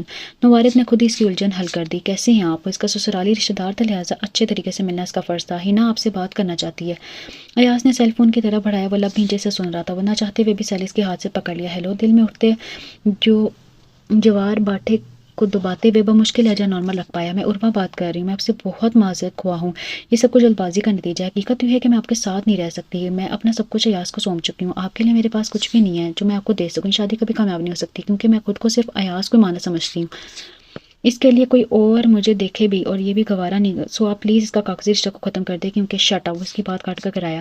عروہ کی بات تو نے اسے بارود پہ بٹھا دیا تھا. اس کی منقوہ ہو کر کسی غیر کے لیے اتنی نازیبہ کلمات استعمال کر رہی تھی. غصے اور تیش کے مارے اس کے اندر بھٹی دیکھنے لگی تھی. چٹکے سے اس نے سل ایاز کی طرف اچھالا. ایسا نہ ہونا ناممکن ہے. وہ تو جلتے توے پر بیٹھا ہوا تھا. ضد میں آ گیا. بات آرام سے مان لو تو فائدے میں روکے مسٹر شہد. اس کے لہجے کے تیکھے پن کو محسوس کرتے ہوئے ایاز نے ایک دفعہ پھر سے اسے نرمی سے سمجھانا چاہا. یہ میرا آخری فیصلہ. اب تم یہاں سے جا سکتے ہو. اس کے لہجے میں چنگاریاں سی جل رہی تھی. اوکے پھر نتائج کے ذمہ دار تم خود ہوگے. فائن. اس نے مختصر سا جواب دیا. میں آپ سے ایک ضروری بات کرنے آیا ہوں. وہ سرد اور خاموش نگاہوں سے شہد کو دیکھ رہا تھا. شہد کو الجھن تو ہی تاہم وہ چھپا گیا. جی کہیے. اندرونی تاثرات کو چھپاتے ہوئے خوش دلی سے بولا. میں زیادہ لمبی چوڑی تمہید کا قائل نہیں. مختصر بات یہ کہ میں کسی ضروری کام سے شہر سے باہر تھا. میری غیر موجودگی میں آپ کا نکاح عروہ سے ہو گیا، جبکہ ہم دونوں بچپن سے ایک دوسرے کو پسند کرتے ہیں. بڑوں کے آگے عروہ کچھ بول نہیں پائی اور سب کچھ اتنی ایمرجنسی میں ہوا کہ وہ مجھ سے رابطہ بھی نہیں کر پائی. آپ کے ساتھ کسی قیمت پر بھی رہنا نہیں چاہتی. اس سے پہلے کہ بات بڑوں تک پہنچ جائے ہمیں اس معاملے کو خود ہی نپٹا لینا چاہیے. جو کچھ وہ کہا تھا شہد کسی دھماکے سے کم نہ تھا. بس یہ سب کچھ تو آپ کو اور آپ کی فیملی کو پہلے سوچنا چاہیے تھا. وہ کڑی آواز میں گویا ہوا تھا. دل میں کہیں بہت شدت سے درد اٹھا تھا. لہجے میں تلخی خود ہی گلائی تھی. میں نے کہا تھا نا یہ سب کچھ ایمرجنسی میں ہوا ہے. ہم دونوں سنبھل ہی نہیں پائے. ہمیں عقل مندی سے کام لینا چاہیے اور 3 زندگیوں کو برباد نہیں کرنا چاہیے. اس پر نگاہیں جمائی. اس کے تاثرات نوٹ کرتا ہوا بہت ٹھہر ٹھہر کے بول رہا تھا. I am sorry mister Ayaz. اس کے بعد درمیان میں رہ گئی. ایاز کا موبائل گنگنا اٹھا. ہیلو. ہاں میں ادھر ہی ہوں. ڈونٹ وری میری جان. میرے ہوتے ہوئے تم کیوں پریشان ہوتی ہو؟ کیا اچھا یہ کر لو بات. آج تیسرا دن تھا عروہ کو لاپتہ ہوئے 3 دن سے. وہ 3 دن سے وہ ہر چیز کا ہوش بلائے بیٹھا تھا. اس کی اصل محبت تو اب اس پر کھلی تھی. اس کے بغیر تو وہ کچھ بھی نہیں تھا.